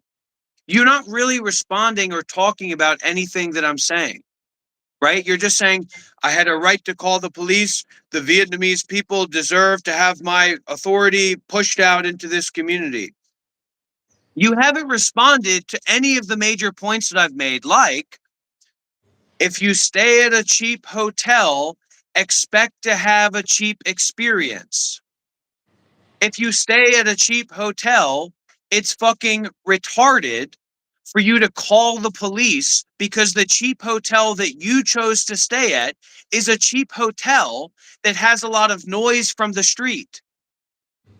Respond to that. okay, I will. So Chris Bailey says, hope he does. That's his choice. It's my choice to invest in Bitcoin or any other cryptocurrency that I think will go big, and it already is big. Matsy says, don't trust men with nail paint. Correct, and also no beards. That's something you should not trust. So what is the response? Yes, if you invest in a cheap hotel, you should look for a cheap experience. I completely agree that the conditions. Invest in a cheap hotel. What the fuck are you talking about? Invest in a cheap hotel. You're a bag packer. You are traveling in a foreign country with barely enough money to support yourself, and you're begging for money online for the things that you say you need. What are you talking about? Invest in a cheap hotel. You're not a business owner. You're not a financial entrepreneur. You're not an independent success story. You have a curmudgeony, broken YouTube channel that's held together by Dr. Rob and Dr. Rob, and you barely have enough money that you say that you barely have enough money to get by. So that's why you can't buy the phone that you did the fake begging for, right? You're not investing in anything. You're not an investor. You're not a financial analyst. You're not a political analyst. You're a spiritual dropout bagpacker that lives with his mom and decided to go to Bali to join some spiritual group. They kicked you out. You followed me to Vietnam. I kind of kicked you out. You went to Da Nang. You're staying at a cheap hotel in Da Nang and planning to go back to your mom's house. What are you fucking talking about? Investing in a cheap hotel. What are you talking about, man? You're not investing in anything. You're not even investing in yourself. So I'm trying. What are you talking about investing in Bitcoin, investing in a cheap hotel, investing in this and that? You don't have anything to invest, man. You're a 30-year-old spiritual dropout bagpacker that looks like a hobo that's been living at his mom's house and has made little trips to go and visit India and have these controlled experiences that you paid a bunch of money for, right? And then came back home to mom's house, and now you're going to go and do it again. What are you investing in? You don't seem to be investing in yourself. Look at your YouTube channel. Look at your Discord server. So what I'm Man, drop the entitled act of you being this special dude or this skillful dude or this mastermind dude. You're literally a 30-year-old spiritual dropout that's bagpacking in Vietnam, staying at the cheapest hotel that you could find, and calling the police on the hotel. Hung, you're not going to believe this. Shiva called the police on the chicken because the chicken outside make the noise. So he called the police. Okay, first time you come Vietnam, this is okay. But you stay here a long time. This is very nature. This is Vietnam. This is heavy. This is okay. Normal. Hmm. Everywhere in Vietnam, same, right? The very where the Vietnam we like the noisy. Yeah, little noisy in Vietnam. Yeah, thank you, honey. So I agree that if you pay for a cheap hotel, you will get a cheap experience. The beds may not be so nice, the bathtub isn't there, etc., etc. And the environment. What the Shiva? You cannot be this fucking stupid. Seriously, man. It's this entitlement. It's this weird thing that you have, man. And you also have this thing for people that have spent time with him, like me and Adi and some other people. The moment that you start to spend time with this guy and like give him his space and like a little bit of respect and consideration, he starts to treat you like an employee and tells him, all right, we're going to live stream at this time. Be ready. All the while, nobody looks or sees him in that way at all. He has like a failed YouTube channel, right? And so now he seems to be like intentionally daft or acting like he is that way. A part of where a hotel is essential to the price. It's actually the most essential aspect of the price of the hotel. And there he's shaking his head. And like I said, it's not necessarily Shiva that really gets me flipped up about this. It's the people that say, yeah, Shiva's right. The location of the hotel is actually doesn't go into the price. And any hotel worth its fair share, Shiva deserves a quiet experience. That's why I called the police. Because the first hotel was a cheap hotel and there were machines outside. He called the police. He deserves a good night's sleep and he deserves quiet. And then he went to another Airbnb, and who would have thought there was a rooster there? And so he called the police for the rooster. Hotels aren't supposed to have roosters. Hotels are not supposed to be loud. Well, of course, when you buy a cheap hotel, you don't just get a cheap experience, you get a cheap environment, a cheap location. Why are you shaking your head? Because in the context of noise and sound, that doesn't matter. Many of That is exactly the location. That's exactly what matters. Like a hotel that's in a beautiful area, a beautiful, quiet area, costing more than a hotel that is in a loud area. What the fuck are you talking about? I can go Now and he's just playing games with me. Now he's just trolling me. I can So go get a hotel for $100 that's on the middle, right in front of the beach, but it's also right in front of the highway. It's very loud, extremely loud. I wouldn't want to go there.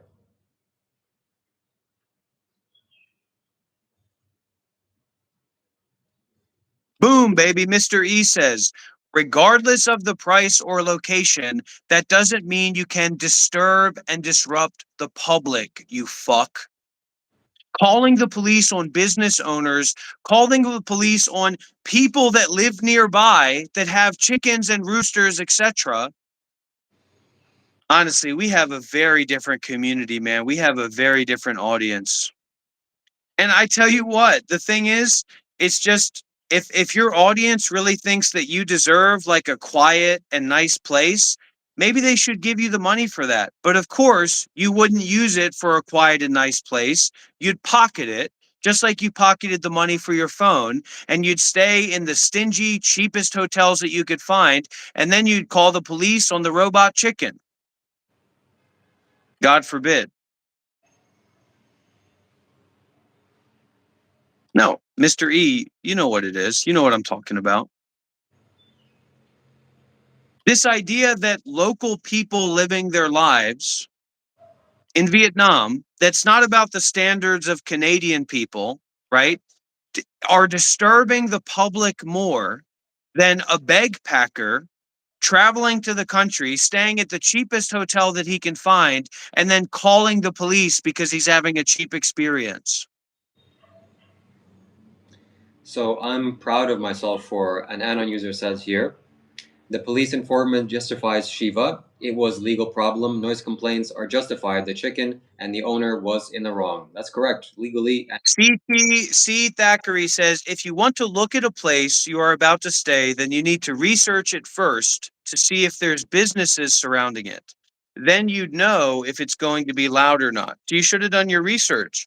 Super Obama says the Vietnamese police probably still laughing at this nonsense.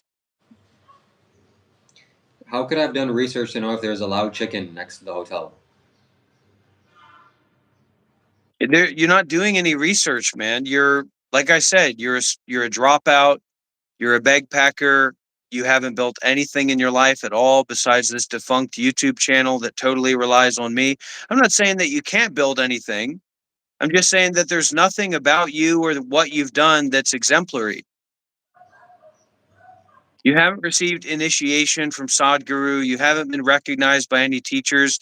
You've done very little work with teachers.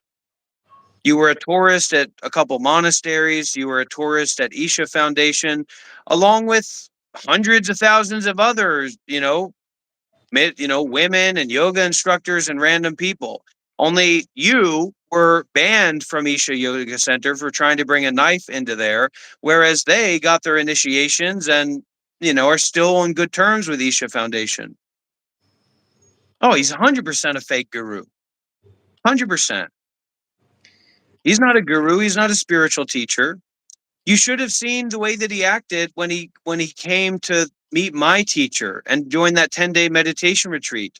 He didn't join any of the meditation sessions. He didn't spend any time joining the group and actually listening and practicing, just little pieces of time. And the rest of the time he spent holed up in his room or trying to beg for money online. So I'm glad and proud of what I did. I stood up for what was right. The loud noises probably disturbed the neighbors, and I don't know why nothing was being done about it, but there is a consequence to not following the law, not even when it has victims, like loud noises, machines running. You're a victim, Disturbs. right? You're an entitled victim. It disturbs the public. It disturbs people's sleep. Yeah. You're a victim of a rooster and a machine at your cheap hotel. Boo-hoo. You need an ass kicking, buddy. You need somebody to really come out and whoop your fucking ass. I'm not joking about that either. It would do good for you. But you know better. You hide, right? You hide in your room. You hide from the environment. You hide from the spiritual teachers. You hide from the intense meditation. But I did a 10-day Vipassana retreat. I can tell you it didn't do you any good. I saw you right before it. I saw you right after it. You didn't make any progress at all.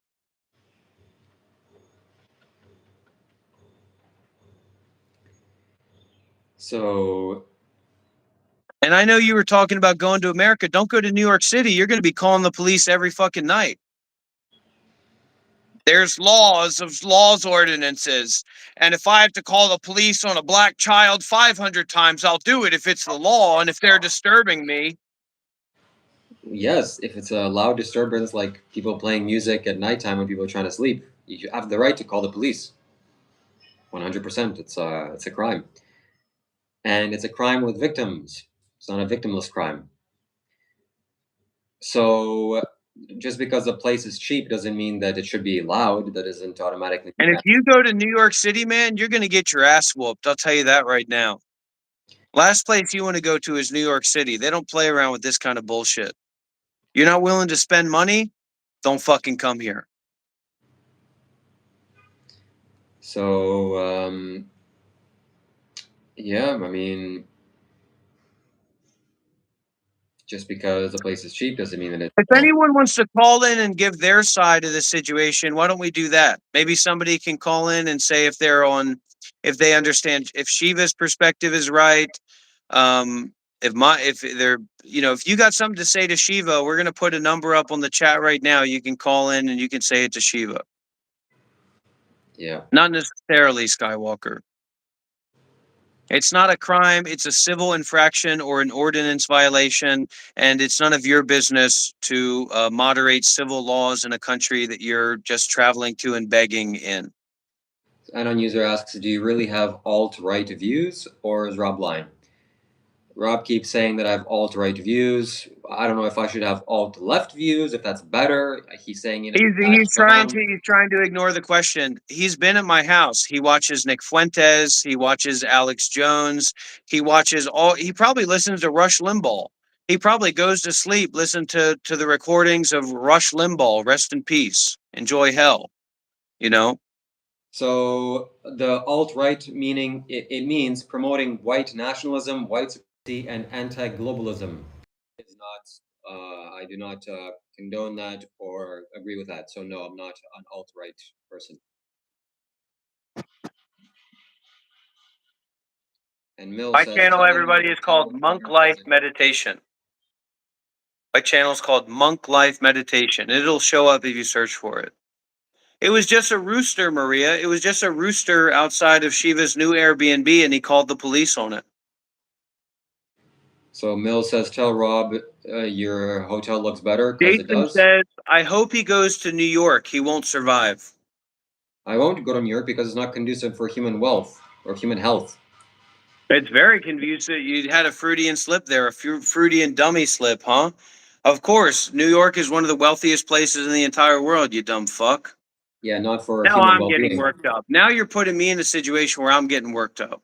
I got to calm Yeah. down. I might have to leave this live stream. Yeah, blame me for your worked upness.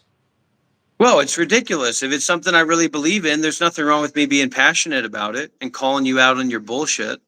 Being worked up and passionate is two different things. Marcus says, I don't agree with you on much, but agree with you on this. This is the second time that he's done it. One cheap Airbnb after another, a cheap hotel after another. This is the second time that he's done it. And I would do it again if it's unreasonable loud noise at 2 a.m. Yeah, I know you would. That's why you need to get your ass whooped. What is Be a little bit more humble. There's nothing. That's the violence weirdest is not thing about right. you. There's nothing for you to be proud about. Right? Look, Like what do you have to be proud about? You're 30 years old, you really live at home with your mom, right? Let's be honest about that. That's where you live. That's where your room is. You have a room at your mom's house that is your home base. That's where you live, right? I remember when you went to Bali, some of the guys were talking about how it was like a gremlin coming out of a cave. Like you were so like shy and disoriented and stuff by being with people, like being with other Western people. What is there for you to be so prideful about? That's what I don't get. That you went to Isha Foundation once and took a class and looked at Sadhguru and that you were banned from the center because you had a knife with you? I'm proud. That you've had failed YouTube project after failed YouTube project, that you got kicked out of the whole thing that went on in Bali, which you've never even really talked about. I asked you and Adi, and I asked you guys again and again and again and again, like actually talk about what happened. And you guys never actually talked about it. Still, you haven't. But if people go back and follow your YouTube channel, they can see you were making these advertisements.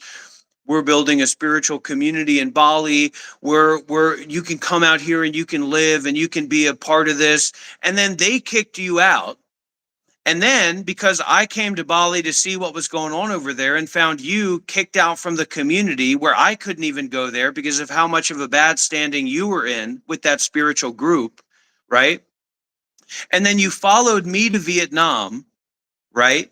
And then your friend that you came here with left you because you were so unbearable once, and so you were staying with me. And then he said, "Okay, I'll go with you again." You went up to Da Nang. He left you again.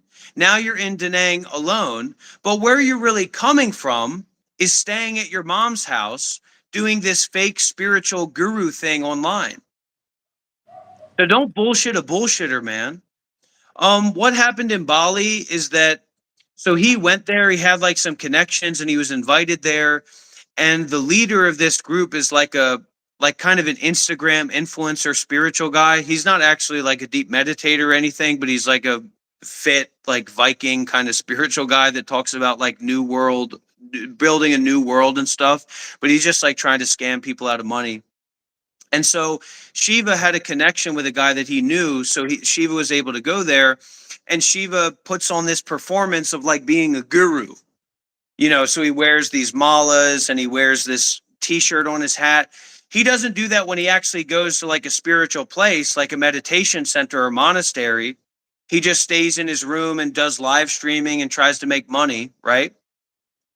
So eventually he wasn't able to like, and that they even gave him that role, like gave him permission to pretend to be like this spiritually enlightened guy is ridiculous. And he could have stayed there and played that game and like work with their egos and actually made money, which is the only thing he actually wants to do, right?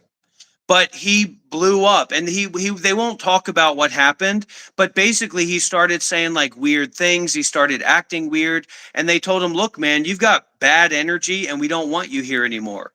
So when I went there to visit and see what was going on there, just to stop there in Bali and visit, I couldn't even go over to the house that they had, like the villa that they had, their spiritual community, because of how blacklisted Shiva was from being there, because how messed up his energy was. So he got kicked out of that environment. Then he followed me to Vietnam, and I told you what happened there. And now he's just staying in an Airbnb in Da Nang, acting like he's doing something profound, and says he's going to India now. Yeah, he's going to try to visit Isha Center and stay at a hotel that they have there, and and try to do his spiritual practice. But then he's just going to go home to his mom's house. And he's just grifting for money and pocketing it. Like he'd set up this GoFundMe for a phone, made all the money, put it in his pocket, and said, "Actually, now's not the right time to buy a phone."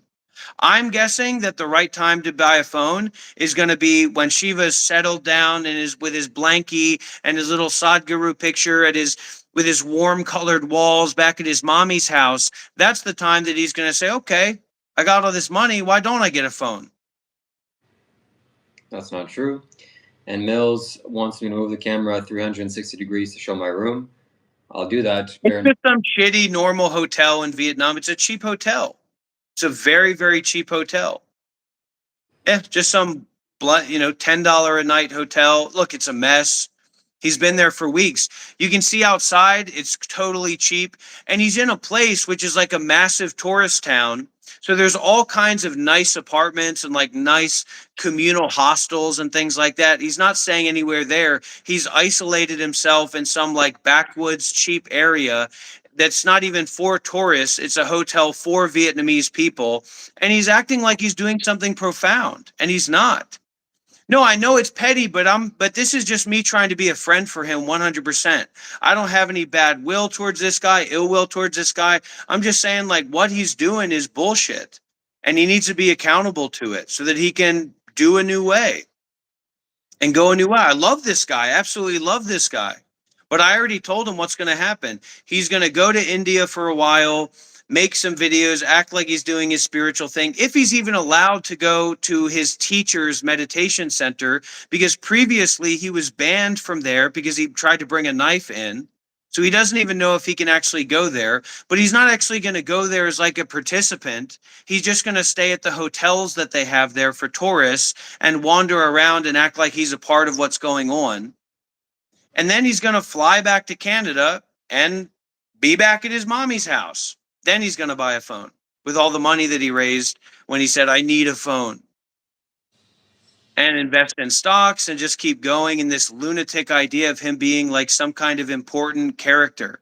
When he's 30 years old, he hasn't built anything. He's destroyed anything that he's built, including his YouTube channel and his Discord server. And also, it's like two or three times now that some of Shiva's friends, I'm basically his only friend now, real, like, honestly. And then he has a brother in Canada, which apparently he's close with, which is great.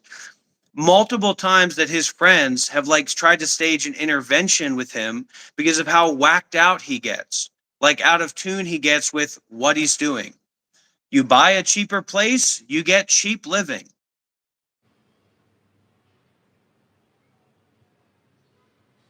And these are some hard truths. I don't have anything against Shiva. I called him earlier before we went live and I said, Shiva, you know, are you depressed? He said, yes. Are you anxious? He said, yes. Are you a little bit manic? He said, yes. You know, he didn't really say yes, but he really said yes. And I told him, look, man, just come and stay with me and my wife. Come and stay with me and Hung. And be in our space and share our energy. Please wash your fucking clothes and wash your ass when you're staying here.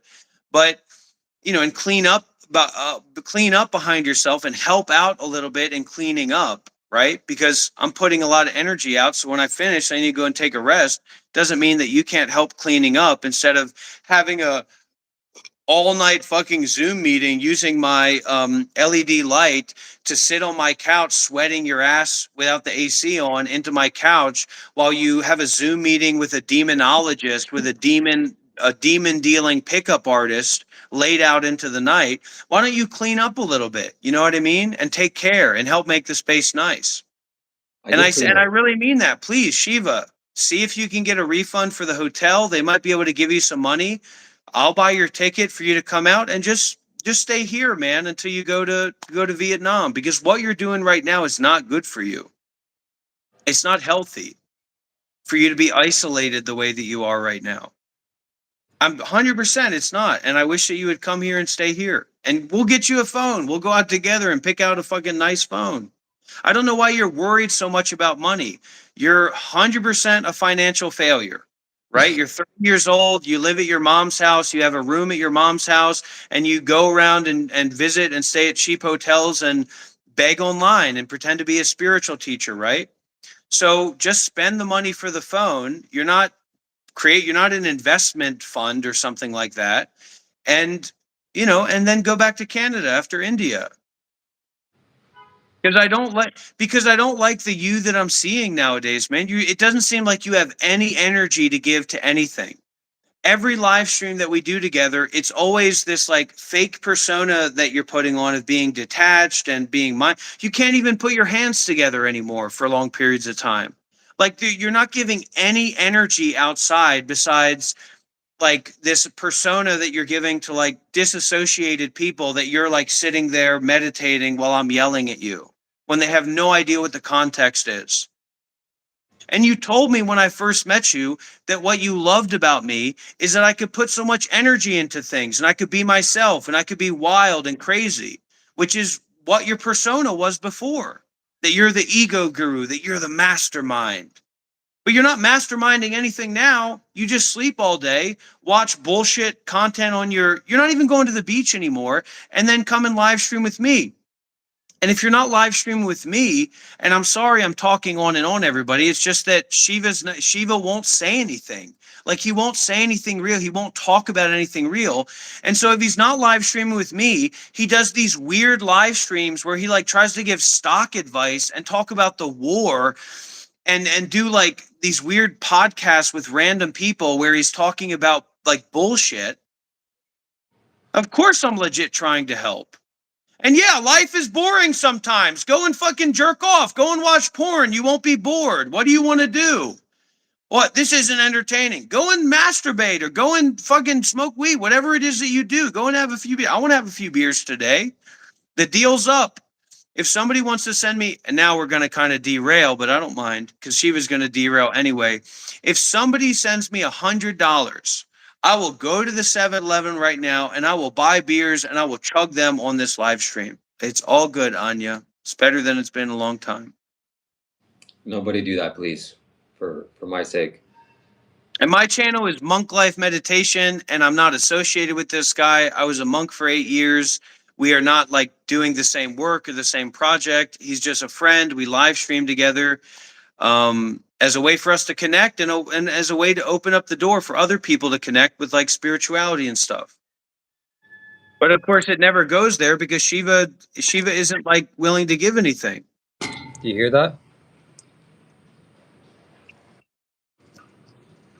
Yeah, I probably hear a rooster too. So what? It doesn't make me mentally ill. It doesn't make me have a psychotic breakdown, a subtle psychotic breakdown because there's noises outside the cheap hotel that I'm staying at. Because I actually work for what I have, and I'm staying in a nice apartment with my partner, with my wife. I'm just glad they haven't killed the rooster. Anon user says $100 is too expensive for beer. Greedy. No, I'm gonna buy the beer. The $100 is the purchasing or the giving that's going to lead to that happening. I'm not going to go and buy beer and drink beer unless somebody donates $100 for that purpose. The $100 isn't for the beer. The $100 is for me to do that and the interesting things that might come about if I do that. That's what the $100 is for. The entertainment value. I don't keep alcohol in my house. I don't drink alcohol like that. I was a monk for 8 years. Someone, okay, says no one gives a shit if you drink beer. Someone might. We don't know what everybody gives a shit about or wants or would think has value.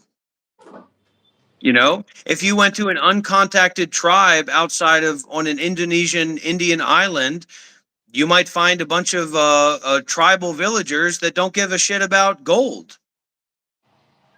Hung's doing very well today. My wife is doing very well today. Listen, man, you got to work for what you want and you're not putting any work, so you're not getting anything. And the donations that you get are just to, mess around with me, which of course I do want you to be supported, but I don't want your ego and your entitlement to be supported. Which luckily I've destroyed your entire YouTube channel and your entire Discord community. So there's not much for you to be entitled about, but somehow you still have this entitlement in you that I just don't understand. It must be a Canadian thing. Because as an American, if you're 30 years old, you live at home with your mom, you haven't built anything, and the only thing that you've done is travel around to different countries on a little bit of money that your mom gave you and call the police on cheap hotels because you're having a cheap experience, then that's a different situation. Anon user says, really interesting, man. You are appealing to losers for the beer. And Chris Bailey says, bro, look at Shiva just naturally aura farming without trying to. What a goat. How am I projecting if what I'm saying is true? He lives at home with his mom. He's just in Vietnam visiting and begging for money online. He has a room with his mom. He's 30 years old. How am I projecting? I live here. I live here with my wife here in Vietnam. What am I projecting about? I was a Buddhist monk for 8 years. What am I projecting about? So I don't know if the rooster is audible, but it is quite pronounced and loud. And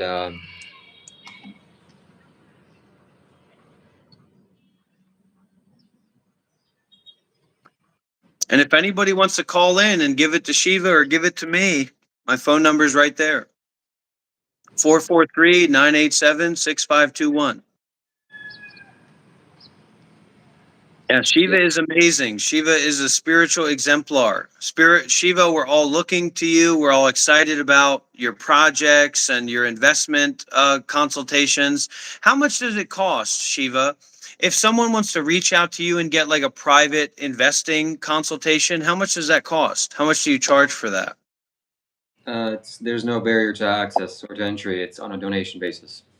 Okay, so you're willing to give investment advice, financial investment advice to anyone for free. I'm not really qualified to make invent. Oh, you're not qualified. What are you qualified to do? Beg for money online on YouTube and pretend to be a spiritual teacher? No, but sharing my insights into spirituality is something that I would say I'm qualified in. Well, there you go. So for these people who are watching at home, this is somebody who's willing and qualified to share their spiritual insights. So that's great. There you go. That's Shiva Kailash Shambho for you. Somebody call in, anybody, whoever. I'm not saying everybody has to like or respect me being a Buddhist monk for 8 years. I'm just sharing that's what I spent most of my adult life doing, was living as a monk. Ooh, okay is saying you're both posers, not gonna lie. Yeah, but you don't know if somebody's a poser unless you know about what they're posing about. So you couldn't know if I was being a poser about being a Buddhist monk unless you knew something about being a Buddhist monk. And why would it matter for you to know something about being a Buddhist monk or Buddhism and meditation if you're not even interested in that stuff? Yeah. Lord Luck has arrived. His channel doesn't have enough viewership to financially support him fully, 100%. Luckily, he lives with his mom in Canada, so he doesn't need a lot of money. I'm not bitter and angry. I'm just taking this where it is. I mean, if you want to change the subject, let somebody call in and change the subject or whatever. You know, this idea that Buddhism is like a massive grift, okay, for you that's okay, but that's not the way that it is for me. Everybody has different perceptions and visions. And unless you're like the leader of the community or like the father or the king or something, then your opinion is just like your asshole. It's something that everybody has. And most people's opinions stink. So don't give so much importance to sniffing your own asshole or holding on to your own opinion. Opinions are like assholes. Everybody's got them, and most of them stink. So don't give so much special importance to an opinion that you have. It's like giving special importance to your fart. Yeah, it's a strong fart. It's a smelly fart. It's a, whatever. But it's just a fart at the end of the day. It's just an opinion at the end of the day. I don't talk about extraterrestrial life unless I receive a $20 donation. That's one of my rules. No, I let go of my own opinion. Opinions change with different experiences. Right? So I try to be more aware of the unimportance of what I think, as well as the importance of what I think.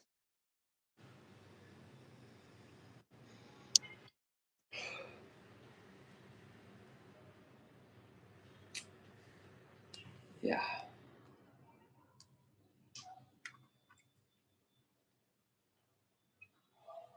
Everybody shits. There's a child's book with that name. Everybody poops. Maybe go and read it. It's not that big a deal. If anybody wants to call in, there's the number. You can talk to Dr. Rob here and tell him what you think.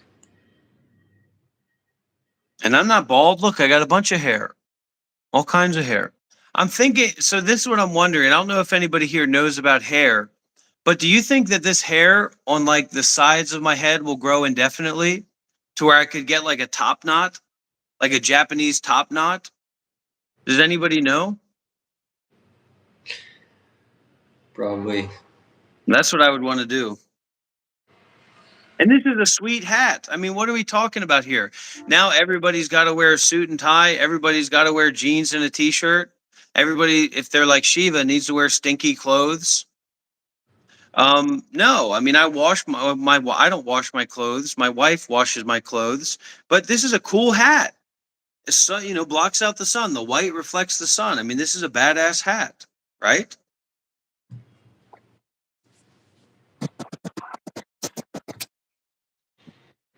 Yeah.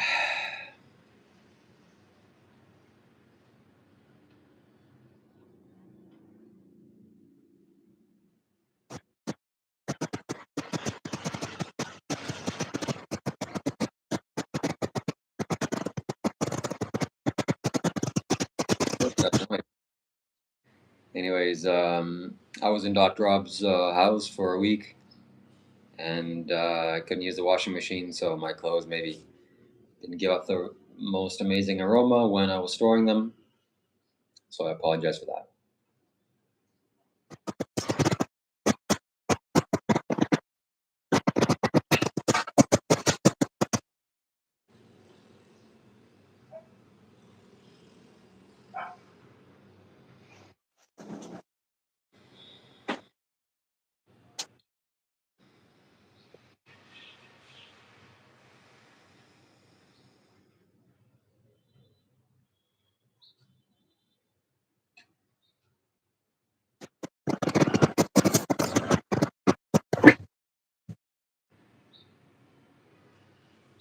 Wow.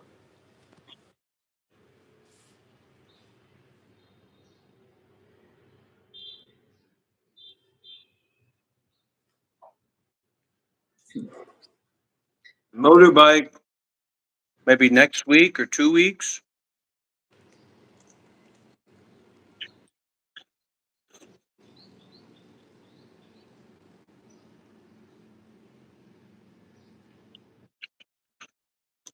I want everybody to take a guess. Guess how long I've been live streaming today. 10 Shiva, hours. what's your guess? 10 hours. 10 hours? Anybody else have a guess how long I've been live streaming?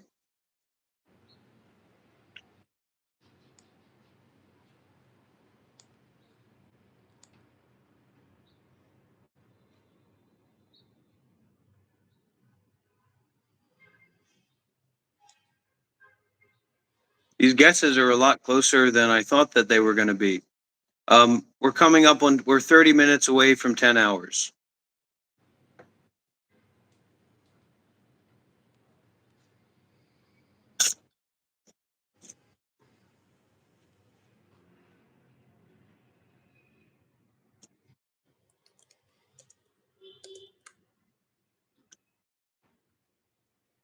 We haven't used any face paint today.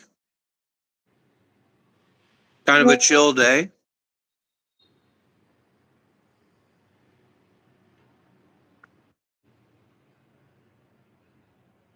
Kind of a relaxed day.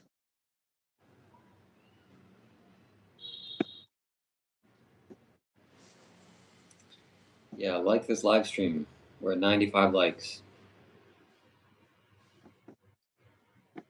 So, yeah. Unfortunately, never mind, never mind. If you want to speak with me, start by making a donation, okay? Nothing in life is for free. I got bills to pay too. I got rent, and my rent is actually more expensive than I thought it was. There's building fees, there's electricity and building fees are separate. There's some kind of tax from the building itself. So I do have bills to pay. You want to talk with me, you can make a donation and we'll start there.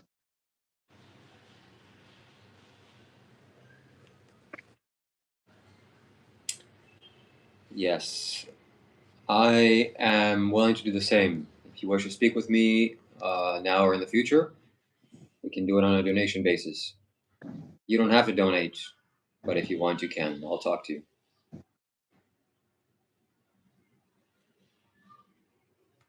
I'll talk to you for free, yeah.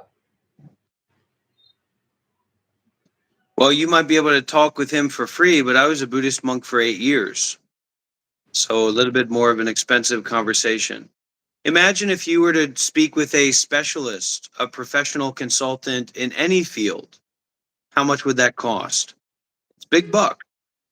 So I'm not saying it's got to be a lot of money, but a decent amount of money for a private call, for a private session, that's important. Couple $100. Can you notice that I'm not smoking anymore, that I've stopped smoking?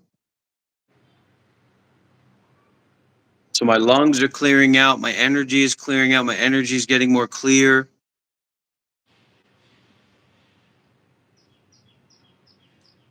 What about eating animals?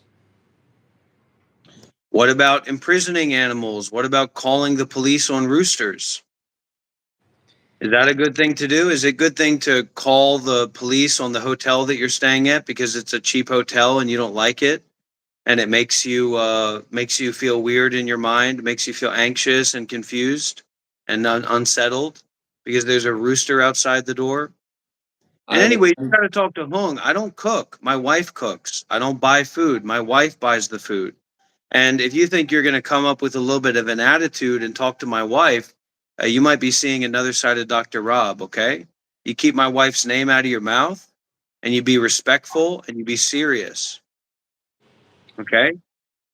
So Let's do you be want? real about that. There's one thing that you don't mess with, and that's a man's wife. So you can go on this, you can call the police as much as you want on families running hotels and cheap hotels in Vietnam and call the police on local people that have animals around. But you're not going to take those steps towards me. You're not going to tell me what to do with my wife either. We welcomed you into our home. You stunk up the place. You sweated your ass into the couch while you had Zoom meetings with demonologists and demon pickup artists. And, you know, you got to get it together, man. So out of the 10 things you said about me about calling the police on roosters, I never did that. About putting roosters into prison, I didn't do that either. You contacted the. Why are you contacting hotel owners? You're just some fucking beg packing No, dummy that the has a owner. shitty YouTube channel, live streaming and begging for money. Why are you calling the police in a foreign country because of noise complaints? Why are you contacting hotel owners because you're upset that you're staying at a cheap hotel? It's just like you complaining about why you're not spending the money that people gave you for the phone, right? Because you have bills to pay. It's your problem, man. It's your problem that you can't afford to stay in a nice hotel. It's not the police's problem. It's not Yes, the it is. hotel owner's problem. It's not the people that live across the street's problem that have chickens or roosters or are doing karaoke or something like that. And listen, you parasocial nitwits, why don't you move on? And stop pretending like you know what's going on here or like it's important what's going on here. Go and live your own life. All right. My channel is called Monk Life Meditation. Rupert Spear is a little bitch, and I'll whoop Rupert Spear's ass. Okay. Rupert Spear ain't got nothing on Dr. Rob. You wait till my books start coming out. I'll be filling auditoriums with my teachings, with my prana, my energy. Rupert Spear is some old fuck. I'm 33 years old. Okay. I'm developing myself. By the time I'm Rupert Spear's age, he's going to be the crypt keeper or dead, and I'm going to be living the high life. Okay. Rupert Spear is a little punk. What was Jesus's last name? It definitely was. Carpenter's penis. Jesus Carpenter's penis is Jesus's last name. Yeah, and the reason why Chris Bailey says you're not smoking realistically is because you're using nicotine pouches, which is kind of cheating. All right. Well, But the first time, man, you are so entitled, and it's good that you're not staying at a hostel or you're not staying in any kind of community because, man, you'd get your shit railed. I mean, you would not be respected. You would not be looked upon well. You that whole air of entitlement that you have would not fly in any kind of spiritual community anywhere around the world. And the only reason that you're going to be able to walk around like that at the Isha Foundation, if they even let you in, which they very well may not, and frankly, it's up to me if they let you in or not. And you need to understand that. Then, you know, that whole shtick is going to get like they're going to tell you to leave, man. You're not some grand master, some great exemplar of anything. You're somebody who's on the path, just like everybody else. You're in no position to teach anybody. You're in no position to guide anybody, just as much as you're not in a position to talk about investments and how delusional you are that you talk about, oh, if I'm investing in a cheap hotel, you're not investing in anything, man. And your language exposes you. I didn't say investing in a cheap hotel. I said investing in Bitcoin. I was right, Chris Bailey says. Yeah. Who cares? Chris Bailey's a little loser, little Kind parasocial bitch. Chris Bailey, I'm Shiva's best friend. How do you feel about that? Dr. Rob is my ally. Yeah, your ally. I'm your best friend, man. I don't care who your brother is. I don't care how much you love your brother. Oh, I only have one brother. I'm your best friend. I'm literally like your only friend. Your only close friend that actually is here to support you and cares about you and wants to call you out on your bullshit. What, is Chris your best friend? Some little twat in the Norway who's a moderator. He's my moderator. You're alone, man. You're isolated. You've isolated yourself from community. Yeah, because I'm trying to keep it real with him, and I'm trying to get him to shave that dumb mustache off his face and that dumb beard. Listen, you don't have the genetics to grow a beard. Clearly. Chris, I don't know what we've already talked about that me and Shiva split the donations, but somehow in your parasocial lunatic world, you think that would be unrealistic as he's sleeping on my couch, as he's asking me, which I may still go to Da Nang. He's asking me to come to, you see, he's showing the second bed over there. So I don't know who these people are. I don't know what their mindset is, but we split the donations. So what? And if it wasn't that way, then that would be fine too. But that is the way that it is.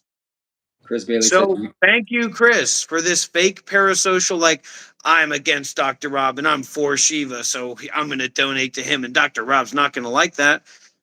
Listen, I don't care. If Shiva had $1 million, I'd be surprised if he doesn't stay at a cheap-ass hotel, running around with an old laptop, an old dumb phone, because he thinks he's some kind of financial advisor, some kind of mastermind investor. So how about them apples, Chris? How do you feel now, little buddy? you might be, but you're not getting the money. You might be, but you're not getting the money. You're never going to get the money. Yeah, keep the shtick, man. Keep bullshitting people. If you want to, see, that's the thing, man. If you want to create like your online persona with, yeah, sometimes we bullshit, sometimes we put on characters, right? But if you want to roll with like your whole thing is like this disingenuous persona where you don't even like be real with people that of course you don't give a fuck about, right? Then the people who actually like know what's going on and kind of have fun here, they're not going to be able to trust you in a way to say, okay, I'm willing to support this guy. We do not split the donations. Oh, No. we do. Okay, thank you, Shiva. I trust you, Shiva. I really trust you. When are you going back to Dr. Rob's house? Never. Or when do you go? When is Dr. Rob coming out there? Oh wait, you're not friends with Dr. Rob, right? Actually, You're just best playing a game. You're using Dr. Rob, right? You're so smart, Shiva. Keep using Dr. Rob. Go look at fucking Shiva's YouTube channel. We talked about it. We saw that we could make money. It's like Kenny versus I Spenny. challenge Dr. Rob. Shut up. We I saw that challenge we could Dr. make Rob to money with this way of doing things. come and stay with me here We saw in that a we could second make bed, money with this grift, right? and we'll see what And so happens. we do it. And so we do it a lot because people, for whatever reason, like to donate to like say, oh, I'm voting for him because this guy's such a loser. All right, great. So Chris Bailey says, "Listen to yourself. You're disgusting towards him." That's true. Erica All Sanchez. right, thanks for the money. What do you want me to do? If somebody wants to leave a mean comment and give me some money, I don't mind that. Nothing wrong with that. If we didn't split the donations, Here. wouldn't Shiva have already bought the phone? Or do you not watch the live streams enough to see how many donations we get from people like you? That's not true. The phone is coming. And I challenge Dr. Rob to come stay with me in a second bed here in Da Nang, Vietnam. We Yeah, have, we don't. We don't split the donations. Actually, me, he's my enemy, and I just do this to make fun of him and show the contrast between a real meditative guy and a crazy guy. Yeah, and then oh, Dr. Rob, please, I challenge you to a social experiment to come and sleep in my bed in my room. And no, he's not joking, because we're working together. So if we're sitting next to each other working together, all the better. And there's nothing wrong with rooting for Spenny over Kenny. I'm just a Kenny kind of guy. And the fact that he's literally a Spenny guy is absolutely fucking crazy. Absolutely crazy. Absolutely crazy. Unbelievable. And now he's laughing. No, I trust Shiva when he says they definitely don't split the donations. Yeah, fucking right. Keep putting money in my pocket, buddy. You ain't going to find me complaining about it. I love it. I love it, Shiva. I love it. That's why I do it. I don't just do it for the money. It's good to get a little bit of money. Throw me. I got the PayPal receipts. I mean, what do you mean I don't have the money? He sends me the money on PayPal. I like the money, of course, but I also love the game, baby. I love the game because when you show people their delusional quality, and you show people that what they thought was true isn't true, it gives them an opportunity to self-reflect. And it's at that time that I start like being honest, and Shiva, of course, approaches it in a different way. But it's cool. Welcome, Drew Daniels. Nice to have a psychiatrist here. My channel is a little bit more developed than Shiva's channel. I was on stream with Kai Sinat. I was on the Matan Evans podcast. I've collaborated with million subscriber YouTube channels. My channel is called Monk Life Meditation, and I do the meditation teachings and spiritual talks over there. And almost 10 hours of live streaming today. Shiva usually just live streams for like an hour talking about cryptocurrency or like Epstein, whereas I do like 10-hour, 12-hour daily live streams talking about spirituality, messing around, listening to music, and connecting. So Chris Bailey says it might be a grift, but deep down you're pissed that you're not the liked one. The way you respond to all this shows that I'm right. You're right. I know that Dr. Robinson the liked one because when I go to Shiva's YouTube channel, all I can find is videos of Dr. Rob. I don't need Shiva's sycophantic, parasocial, lunatic followers to like me, because the guy that they support and like loves me and is like my best friend. So could I be a better best friend? Sure, but it's a lot more fun and we make a lot more money when Dr. Rob takes on the fucking around and picking at Shiva's buttons. So there's nothing wrong with that. I also have bills to pay, and Shiva has bills to pay too. I'm not against Shiva in any way. What's your shop about, TJ, in District 7? What kind of shop do you have? I'll stop by to visit. Okay, Chris Bailey says, show the receipts you share donations and I'll send you $100 right now. Okay, I'll show them to you. But you have to wait until I have one of my phones available. My PayPal app is on my phone. And you do it on your computer? On my tablet. Hold on. I might have it on my tablet.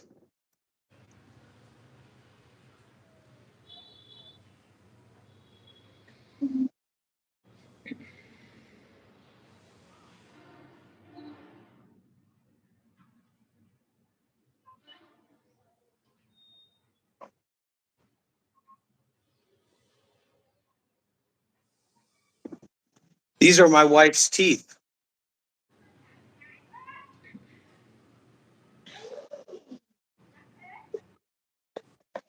Okay, let's see. We're about to make $100, honey. Here we go. Receipts are all that matter at the end of the day. If you break it, you buy it.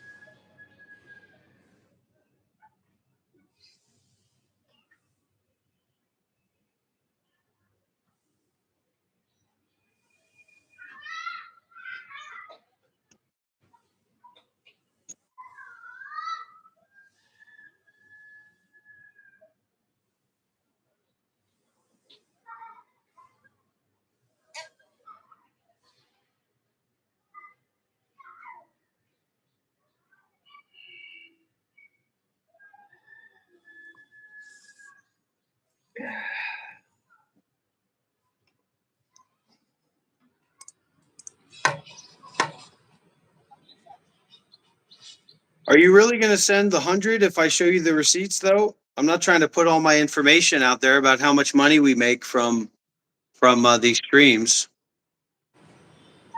Because a part of the gimmick is like that that Shiva is like, broke and can barely get by and is like a hobo and all that kind of stuff. So there's like a sympathy aspect that make people donate to Shiva. So that's a part of our thing. Yeah.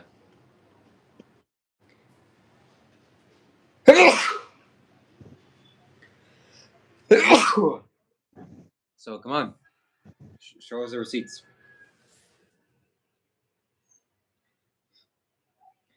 Well, I don't want to show all my private information. So just take a screenshot and blur it out. Okay. I'll show as much as I can.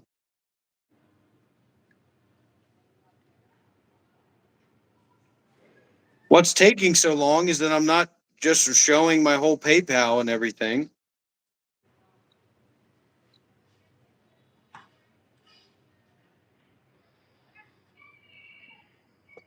Okay, here.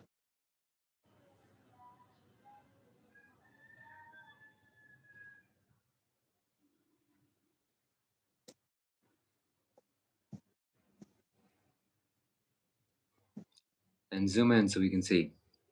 Well, I'm not going to zoom in. So you want all your private information, your PayPal account to go out there, your Yeah. email and stuff? Yeah. What is that? I can't see anything. Well, that's $1.99. That's not $100, Chris. I don't see what was that?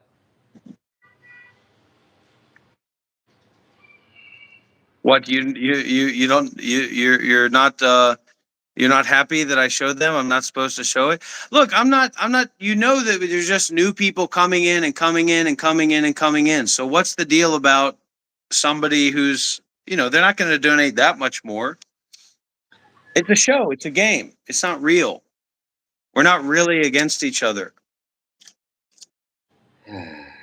So anyways, I challenged Dr. Rob to meet me here in person, face me like a man in Da Nang, Vietnam. There's a stinky bed that he can sleep here right alongside me. And what are you showing? I can't see anything. It's too Here, Shiva. You can see his name and his address and stuff. If that's what you want me to show, I don't know why you want me to show people your address. What the hell?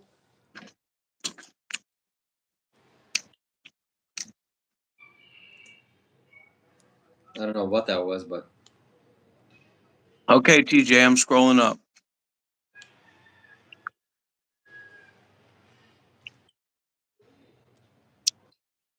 You have a coffee shop, restaurant next to Sunrise City?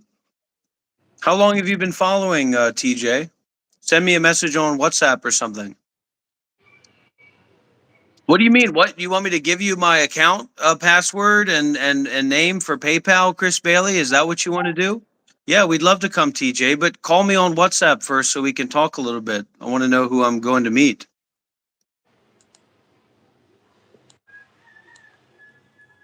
Oh, I'm very authentic. I can tell you that right now. Very authentic.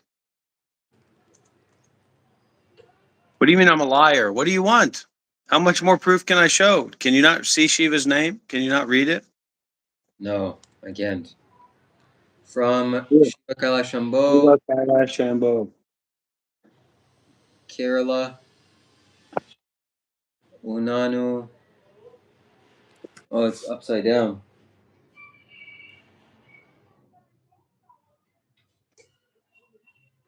IndianGuru.com. What is this?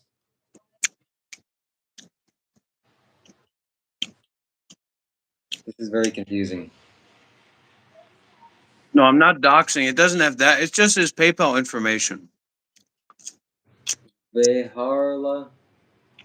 Wow, whoever that was, they're using my name or something else. Yeah. I promise you that. Anyways, I have no issue donating to Dr. Rob. All right, I'm going to put my number. I'm going to put my number there. Temple Road, Kerala, India, 16, Shambho, IndianMail.net to Creative Ventures Digital. Look, I don't know what that was or who that is, but I don't live in Kerala, India. My Oh, email okay, is okay. skshambho at indiamail.net. Oh, okay, okay, okay. Whatever you say, buddy. And show us the However you justify it. I showed the receipts. Somebody okay, said no, they no, wanted to see the show receipts. show Okay. more, show more. Give us more evidence. Like, I mean, not more, but show the full image of that. All right. Let me find another image or another PDF file or something. That's not Hold me. on. Um, I have, and that's not me. That's not me.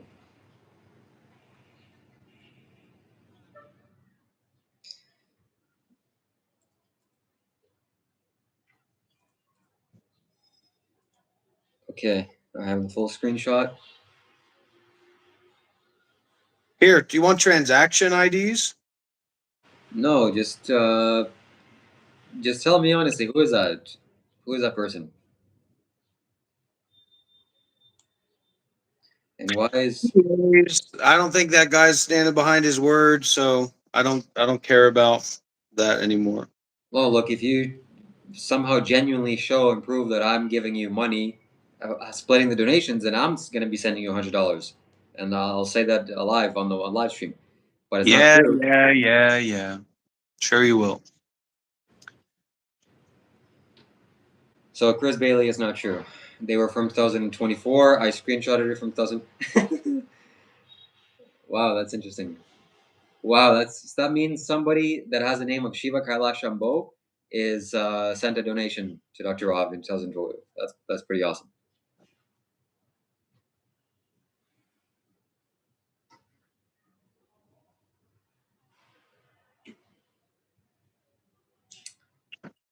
Wow, the lengths. The date got me, huh? The date got me. Honestly, I think more highly of people, so I thought the whole fake image would have gotten you. But anyways, just keep sending that money to Shiva. I don't mind. Wait, so did you ask Chat? Oh, you asked ChatGPT to fabricate something. No, Oh, no, no. It's double reverse psychology.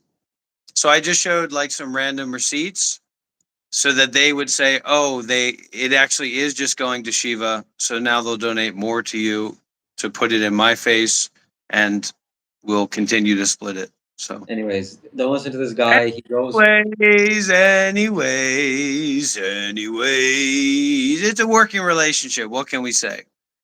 Keep going. We all get our fair share. One way or another, we're all getting our fair share. That's what you can rest easy at. There's all kinds of different ways to pay people. So we figured it out on our side, and we just need you to not have it figured out on your side, and keep that money coming.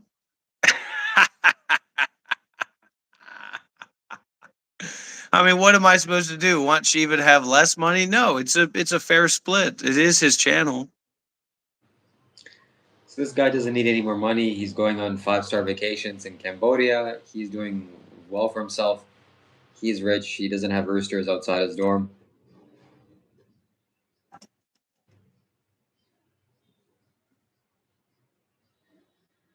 And I want some people to call in. I want some people to call in if you've been watching. If you have anything to say about the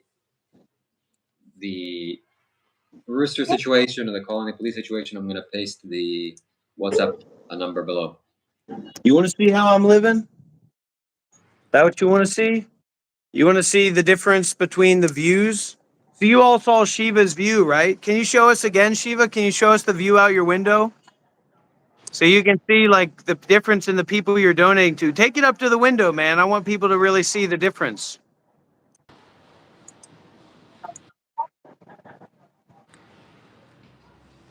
Jeez, look at all that smog. Oh, we have an air purifier. Don't worry about it. And you're so disconnected from the ground. You're so high up. Oh, we have the river. We have the river view so we can pull in that energy. Yeah, but Beautiful sky, beautiful fresh breeze coming in. Because when you're this high up, actually, you're above the smog. So it's really, really nice up here. It's really, yeah. really beautiful and nice and fresh air. So it's a little bit different from where you're staying, but you'll grow and you'll learn and you'll be your own person one day. Shiva. All right. You won't have to rely on me. Chris Bailey says this is true. Rob's not very monk life of you. I say you're a fraud portraying his life you live. Okay. Oh, Well, whatever. I don't care what you think, Chris. Just keep that money coming, honey. it's a man. It's not a. Anyways,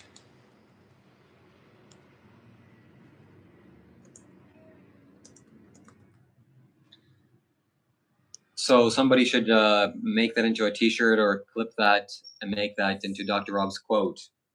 We're above the smog. When you're this high up, you're above the smog. Actually, smog travels up. Oh, smart Shiva. And then he pisses on it.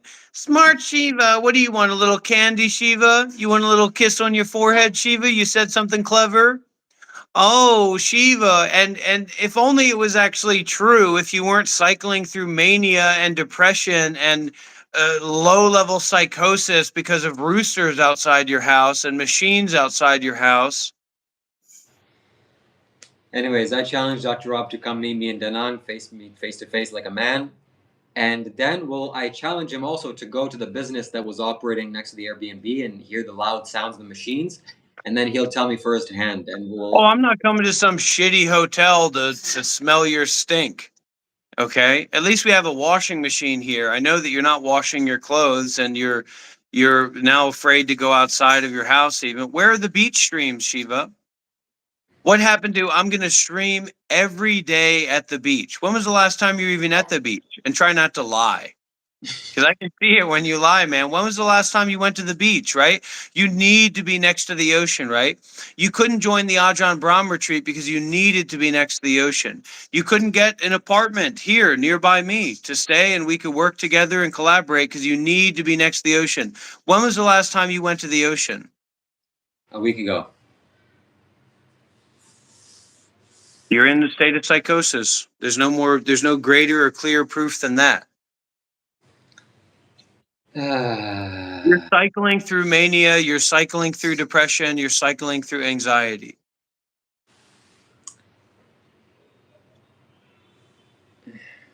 I've learned that I don't need to be next to the beach. I've gotten enough of the beach and water. Plus, the water here isn't so clean. So it's not so enticing to go and swim every day. Why is nobody calling in? Well, because they don't like you, man, and they feel disrespected.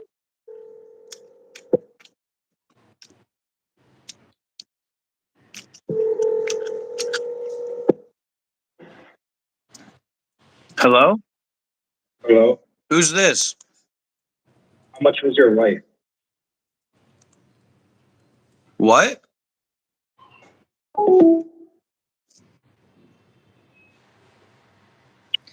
That's the kind of fans you have calling you. It's really sad.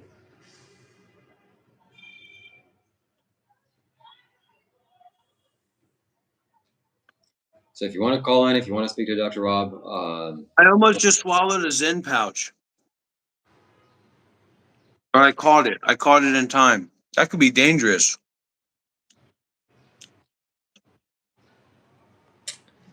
yeah.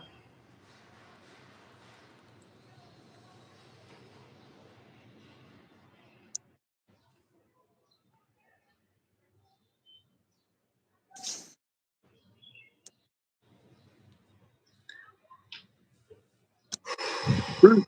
Natural fruit that my wife purchased and cut up for me. All right, everybody. Well, I'm getting sick of this live streaming. It's been 10 hours. I'm about ready to take a rest, spend some time with my wife, and relax and enjoy my life. I'm not just going to sit and hang around here. I'm not getting donations on my live stream, not receiving any donations on my Cash App. My Cash App is MonkLife93. So if nobody's going to donate, then I'm just going to turn the live stream off and I'm going to go take care of my life and be living in a good way. Chris Bailey, 8 years monk grifting people out of their money on YouTube. So Like I your said, POS fake monk Rob, I get back. if nobody's going to donate, then I'm just going to turn off turn off the phone and turn off the live stream. To me, not to Shiva. And if people don't have value in this stream, if people don't have value in the work that I've been live streaming for 10 hours, I've made like $10. So that's not the way that I do things. That's not the way that I live my life. And if people don't want to donate and support this, then I'll just turn my live stream off. And if you want to see these live streams continue, then you can donate. Otherwise, I'll just turn it off. So you talk about the entitlement. You're not entitled to money and donations just because you've been live And streaming. these people aren't entitled to my live stream either. This isn't for free. I don't do this for free. People donate, people offer donations, then the live stream keeps going. People don't donate, then Here's a good turn comment. the live. My time isn't free. My time isn't free. I don't just do things to do them. I don't just hang out and do whatever I want to do. So Chris Bailey says, thought you'd share funds, though you'd share funds. Yeah, we don't share. We don't share. You're right. We don't split the donations. So Well, I'm not talking about donations on Shiva's live stream because I only get like a very small percentage of that, a very small percentage with the fees and with Shiva taking what he takes. So I need somebody to donate on my live stream, a real donation, a major donation that's going to keep this live stream going. Otherwise, I'll just turn the live stream off. If nobody wants to watch it and nobody wants to pay me for my time, then I'll just be on my way. so we got a good comment here from Mr. Let's see if I can find it. Well, his name was V something. I'm not just going to keep sitting here and live streaming for people who think that. Oi! Look at this, everybody. This is really sweet. Wow, look at this. Take a look at this, everybody. This is so nice. And why don't you just be honest about how intimidated by Colin you were, Shiva? Stop being a little bitch.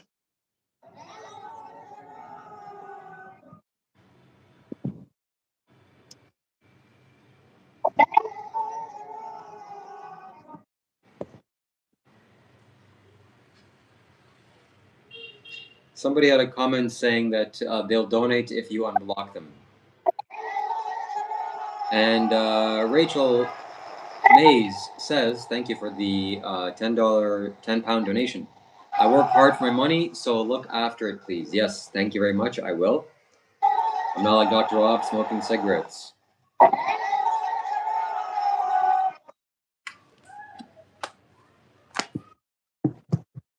And I take donations very seriously.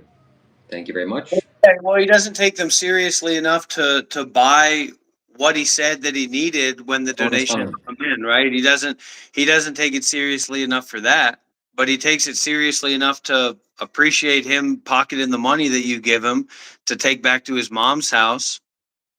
30 years old, living at home with his mom, and he's some kind of a spiritual master. Yeah, fucking right.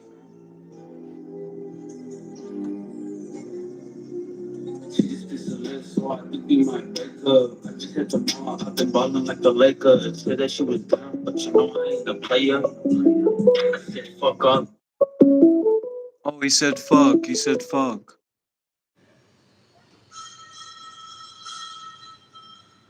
Oh, another police call. That sounds like a noise complaint to me, Shiva. Those people need to get it together. They don't know that Shiva Kailash Shambho, the bagpacker from Canada, is staying at the cheap hotel where they live, nearby where they live. Get that police, man. You can't let people act that way and treat you that way. Okay? So here's a comment, and here's an interesting idea. Mr. VR Sack Caveman said, oh no, that's not him. Did I lose this comment again? Oh my god.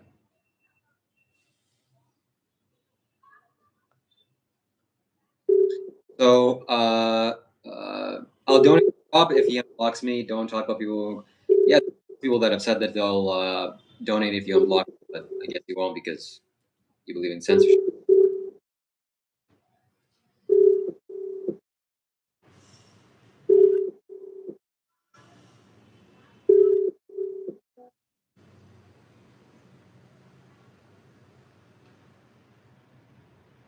This is a Vietnamese business owner that I'm connecting with right now. Looks like he has like a Mercedes Benz or something, or a like a nice BMW. I might be able to get a job here in Vietnam with him. And if he has a good job, he might be able to help me get a visa, a business visa. So this could be a big donation. This could be a big situation. And yes, thank you, Rachel. This guy's like a funds will be Vietnamese business owner from, I think he might be Australian. Wow, look at this. He says he owns a coffee shop. Maybe he can give my wife a job at the coffee shop.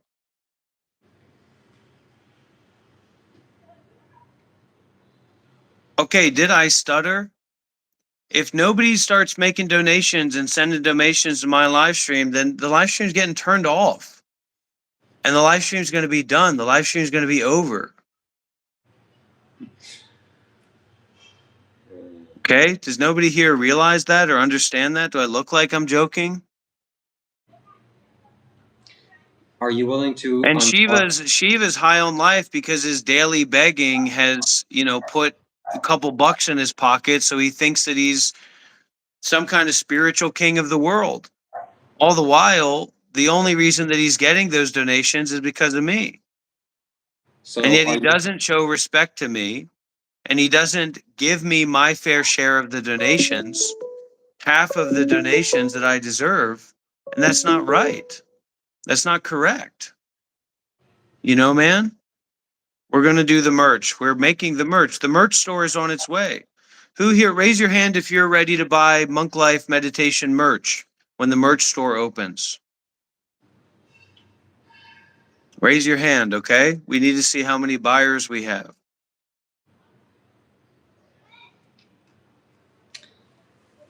Are you willing to unblock the people that you've blocked on your live stream? Because they're Unlike you, I'm not some beggar.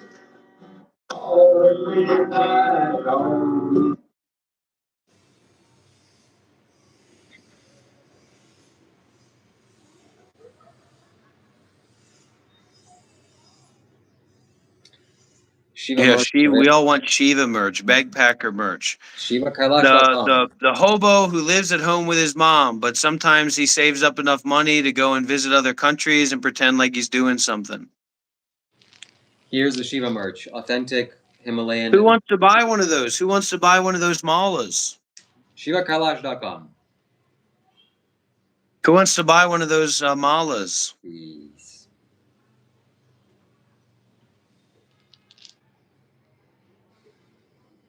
There you go, Zuka. Zuka is my kind of a viewer and watcher. Not mad at anybody. I'm not mad. $100 to go and buy some beers and get to chugging. Somebody sends me $100 on Cash App or PayPal. I'm going to go to the 7-Eleven. I'm going to bring these beers back here. I'm going to chug these beers on the live stream. Or go to my website, ShivaKailash.com, and buy yourself for $100 the most authentic spiritual beads you can find on planet Earth. Consecrated by or made by Shiva. I've got somebody that ordered a mala weeks ago and they still haven't received it. It's been shipped out, if you're listening. It's been shipped out? Yes. So, says who? By who? Your mom? Who shipped it out? My mom. Your mom shipped it out? And it takes a while for Canada to. Yeah, it takes a while, huh? So this is somebody who actually purchased the mala, and it's been weeks and they haven't received it. Sounds similar to the people who gave money to your GoFundMe, and weeks later, a month later, we still haven't seen the phone.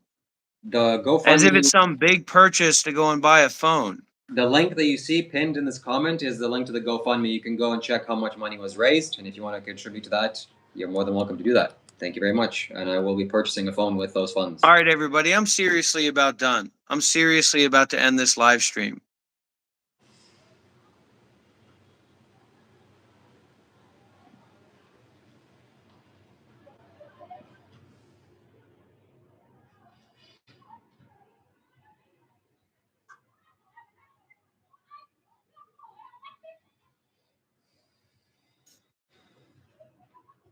Kagyu Samle Samye Ling, more like Kagyu Samle Fling.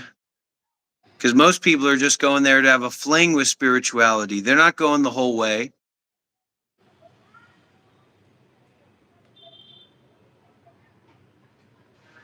Well, send the money for the beers.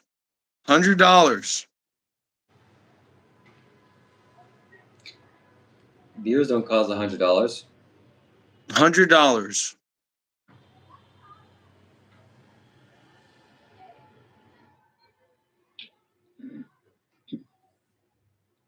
Okay, donate the $1,000 and then I'll admit it, Hashcoma. I'll admit it publicly.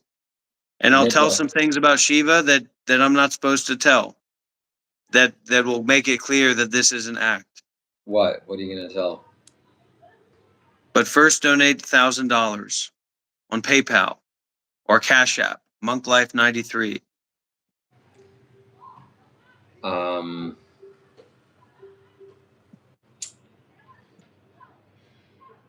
Yeah. 10, 9, 8. I don't even know what I'm doing anymore. Certainly doesn't have anything to do with spirituality. 7, 6, 5, 4, 3, 2, 1. Hold on. Don't end it. I'm gonna donate. And in the wise words of Dr. Rob, not all donations are in the form of money. So I'm gonna donate a few compliments to Dr. Rob, some positive traits and qualities that I see in him. And we're gonna start off first. Look, I'm not just going to sit here and be disrespected by people like I'm some kind of loon or I'm some kind of buffoon or I'm some kind of whatever you think that it is. I was a Buddhist monk for 8 years. I've taught meditation retreats to hundreds of people all at once. So if you think that this isn't real, then that's what you think.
I can't show both screens because he won't buy the phone that people donated for him to use. Just like he won't pay me the rent that he owes me, just like he won't pay me the money that I spent on him and the support and counseling that I offered him. Thank you, Miss Ramet. Okay, I'm gonna show everyone the truth, and I'm gonna expose his lies.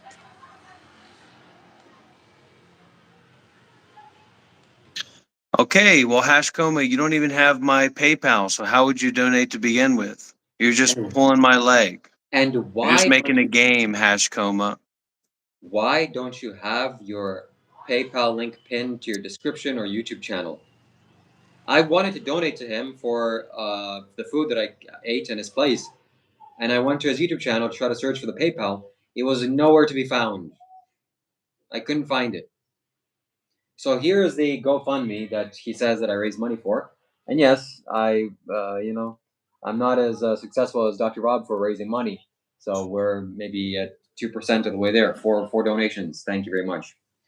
and that is going to go towards me buying a phone. But you're misrepresenting the truth, saying that I raised all this money and the phone is not here. Well, not really, not in that way that you said. But it's coming, and we'll be doing live streaming very soon. So when are you coming to Da Nang?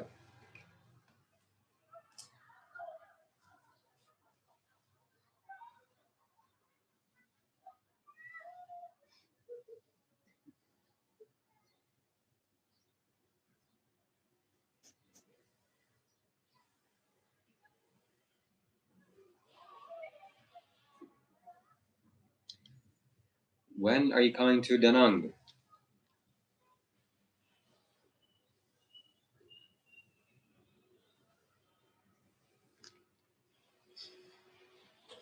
Yeah, crystals are cool.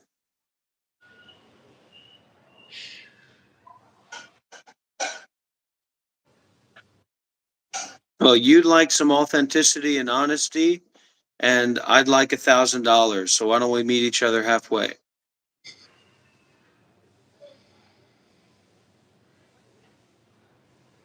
Or play it safe, just donate $500 on PayPal. And then you'll save half if I don't give you what you want. You can send the other half later. Look, I'm not here to prove myself. I'm a Mahasiddhi. I'm a Mahasiddhi. I'm a crazy wisdom guru. This is all a part of my work and my teachings. Okay? I am the teaching. My life is the teaching. And if you don't get it, I don't give a fuck. It's like you don't like the cave that I live in. I don't care. Go somewhere else.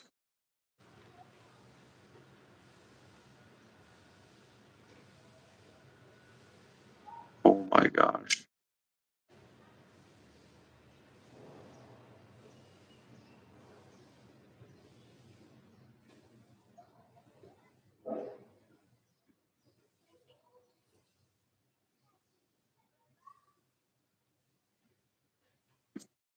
You're welcome, Miss Ramet. $5. Thank you.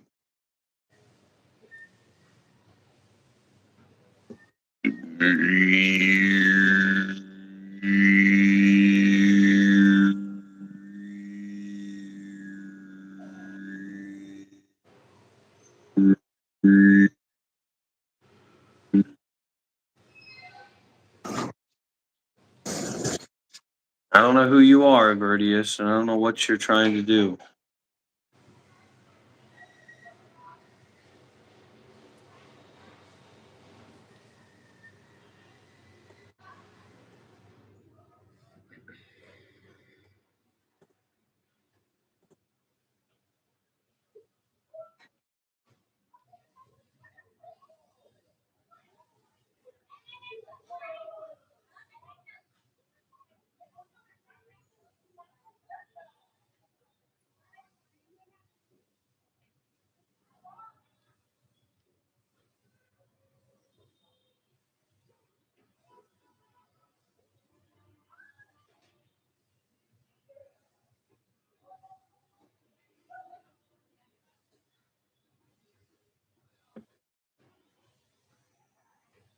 Oh, what, honey? Have dinner?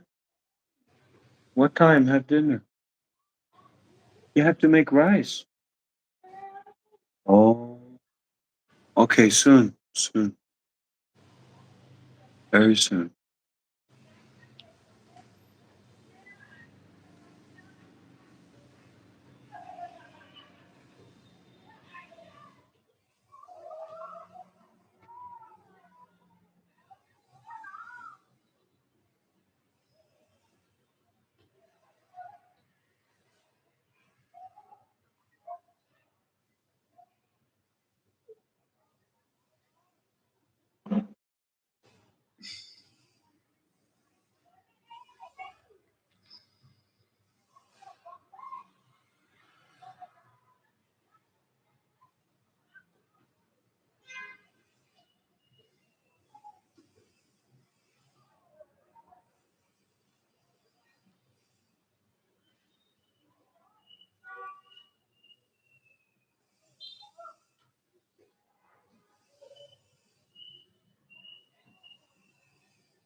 Deal, Ash.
Yes. No, I'm in deep meditation, honey. God damn it.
The thorn in my side says, first guru to break the silence after this chat loses. Ah, I should never read that.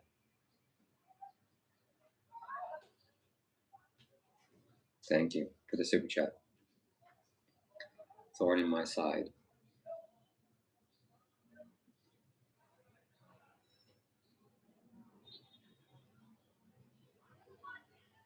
So meditation is very unreliable because if you're in a position like Shiva, you could sit there, you could meditate for the rest of your life. You wouldn't get anywhere. You wouldn't get any realization. And so this subtlety of Dharma work or mind work, Chan mind work, Zen mind work, for me, I see a lot of value in listening to the Dharma talks, reading the Buddhist sutras, the Zen teachings. Because really, I mean, you meditate, you feel better, you feel worse, it's good, it's bad, it's right, it's wrong. You know, we're just keeping our fingers crossed. May we float into oblivion, or, you know, we want to feel better. It can be kind of a cope. But when you're actually meditatively listening to these spiritual teachings, these Dharma talks, etc., that that you're really getting some messages, some information from this deep realization. So just something to consider. Even though meditation is a very important part of it.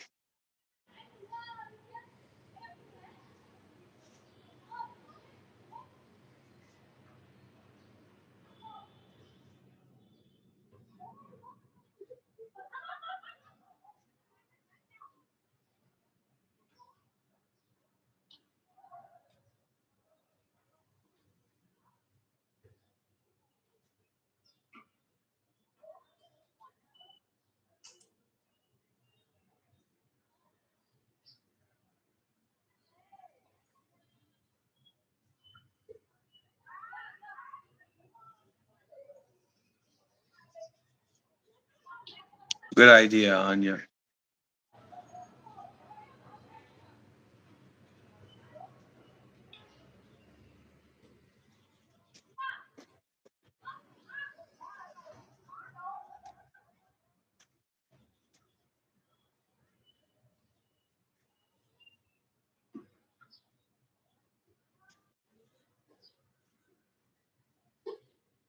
Creations are numberless.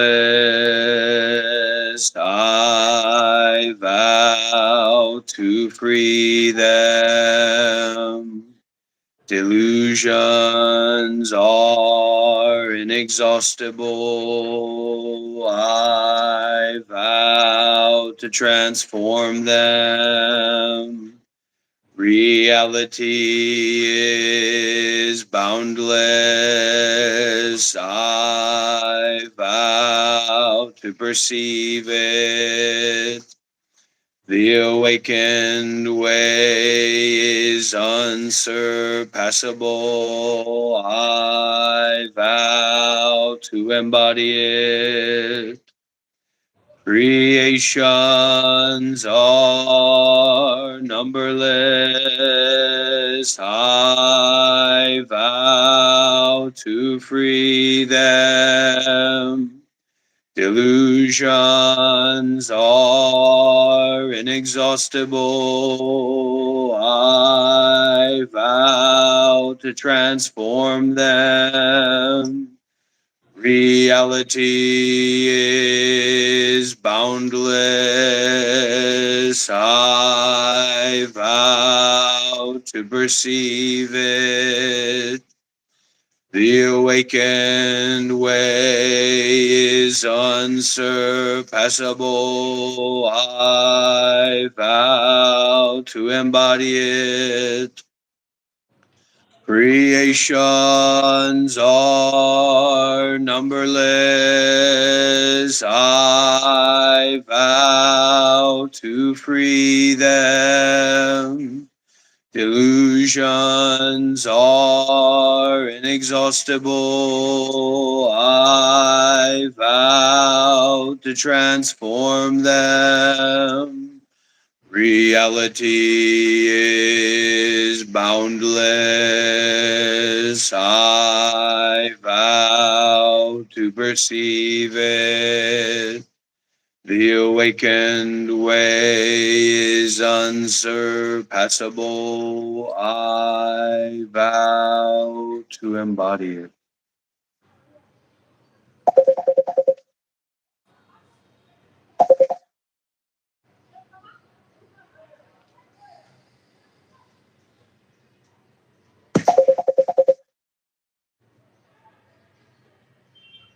Let me respectfully remind you, life and death are of supreme importance. Time passes swiftly and opportunity is lost. Let us awaken, awaken, take heed. Do not squander your life. Vast is the robe of liberation,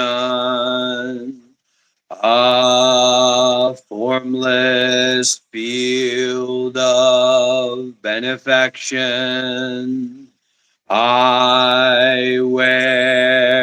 Tathagata's teachings to awaken countless beings.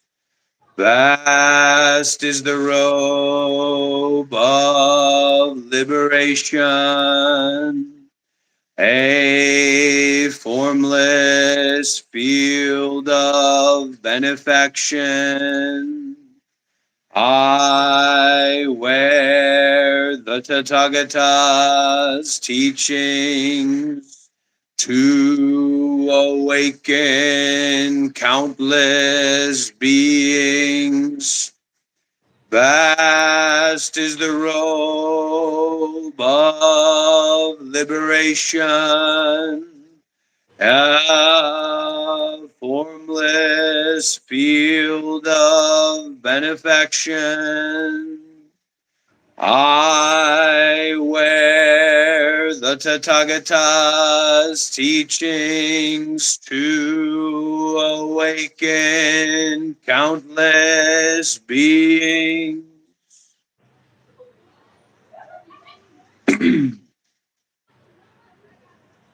Oh, my ancient twisted karma from beginningless greed, hate, and delusion. Born of body, speech, and mind, I now fully atone. Oh, my ancient twisted karma from beginningless greed, hate, and delusion. Born of body, speech, and mind, I now fully atone. All my ancient twisted karma from beginningless greed, hate, and delusion. Born of body, speech, and mind, I now fully atone.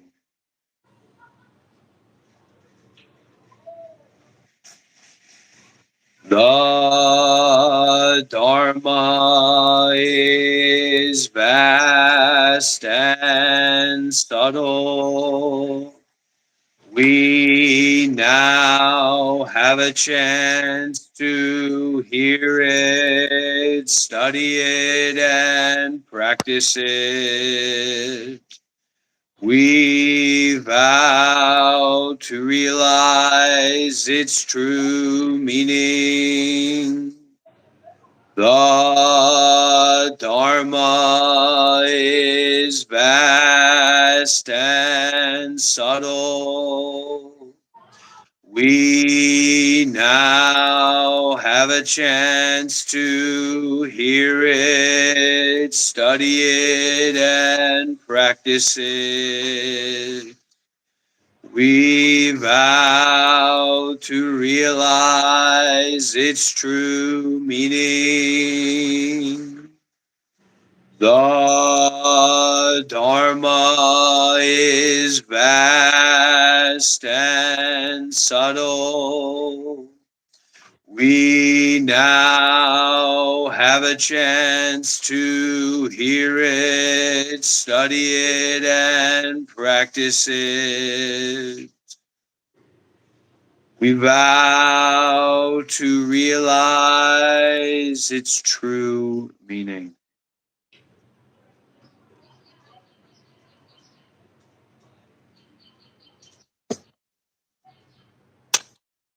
Maka Hanya Haramita Shingiro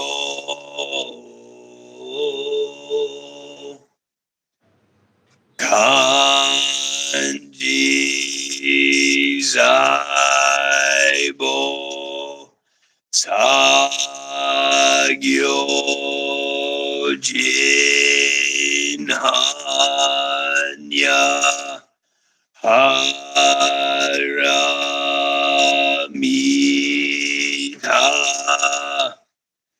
Jisho Kengon Gai Kudo Izaiku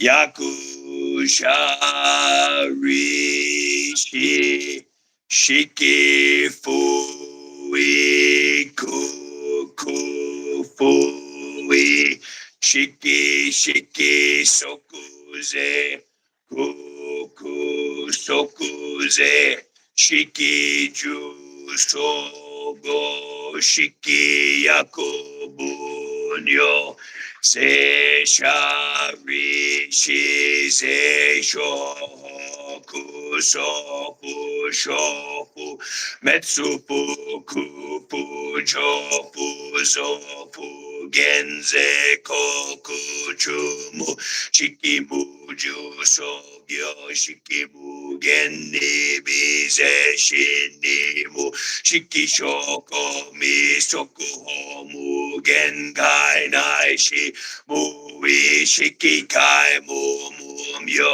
yakumumyo Jinnai shi muroshi yakumuroshi Jinmukushu metsudo muchi yakumu tokuimu Choko toko bodai satai Hanya haramita koshin mukege mukege komu wukufu onri saitendomu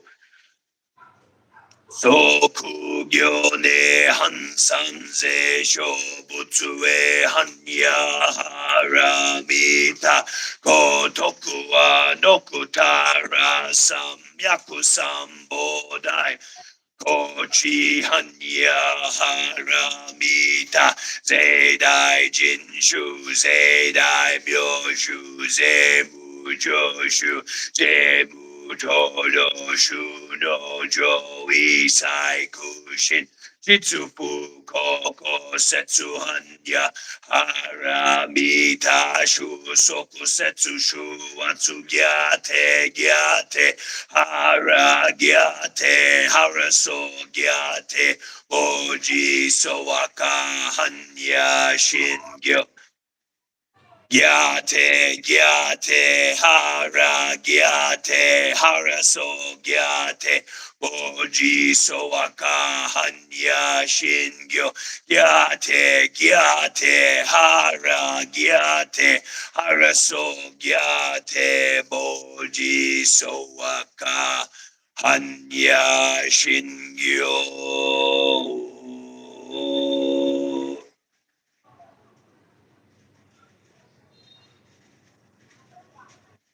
The Sutra on the Heart of Realizing Wisdom Beyond Wisdom.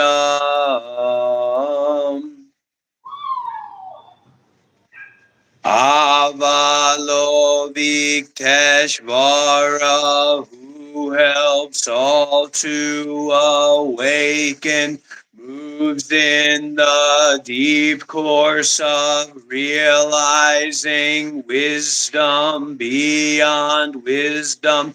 sees that all 5 streams of body, heart, and mind are without boundary, and frees all from anguish.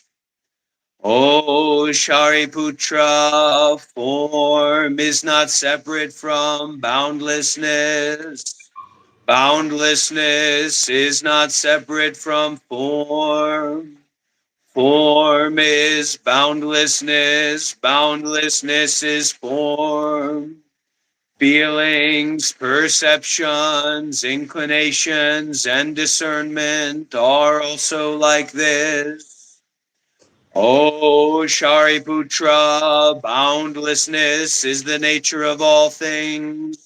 It neither arises nor perishes, neither stains nor purifies, neither increases nor decreases. Boundlessness is not limited by form, nor by feelings, perceptions, inclinations, or discernment. It is free of the eyes, ears, nose, tongue, body, and mind. Free of sight, sound, smell, taste, touch, and any object of mind. Free of sensory realms, including the realm of mind. It is free of ignorance and the end of ignorance. Boundlessness is free of old age and death, and free of the end of old age and death. It is free of suffering, arising, cessation, and path, and free of wisdom and attainment. Being free of attainment, those who help all to awaken abide in the realization of wisdom beyond wisdom and live with an unhindered mind. Without hindrance, the mind has no fear. Free from confusion, those who lead all to liberation embody profound serenity. All those in the past, present, and future who realize wisdom beyond wisdom manifest unsurpassable and thorough awakening. Know that realizing wisdom beyond wisdom is no other than this wondrous mantra, luminous, unequaled, and supreme. It relieves all suffering. It is genuine, not illusory. So set forth this mantra of realizing wisdom beyond wisdom. Set forth this mantra that says, Gate, gate, para, somgate, bodhishvaha. Gate,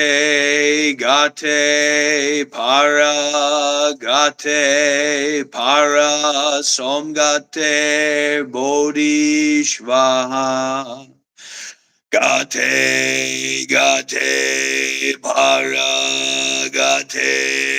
para, somgate, bodhishvaha.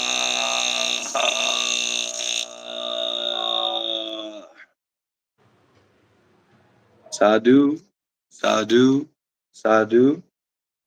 Okay, thank you everyone for joining. I hope you got some kind of mysterious benefit or any kind of benefit from this live stream, from this chanting and teaching. I wish you very well on your journey. May you be happy, may you be healthy, may you be peaceful and free from suffering. And I'll just finish with a blessing chant for all the donors. We did receive some donations today, and we've received many donations in the past. So this is an offering in Pali of a Buddhist blessing chant, wishing the donors long life, protection, good health, and many blessings. Sapitio vivachantu saparoko vinasatu mape pawadana silicha ayuwano sukang baram.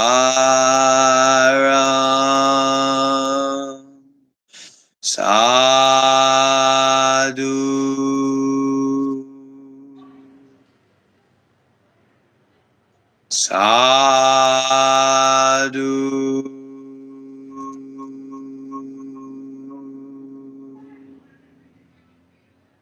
Sadhu.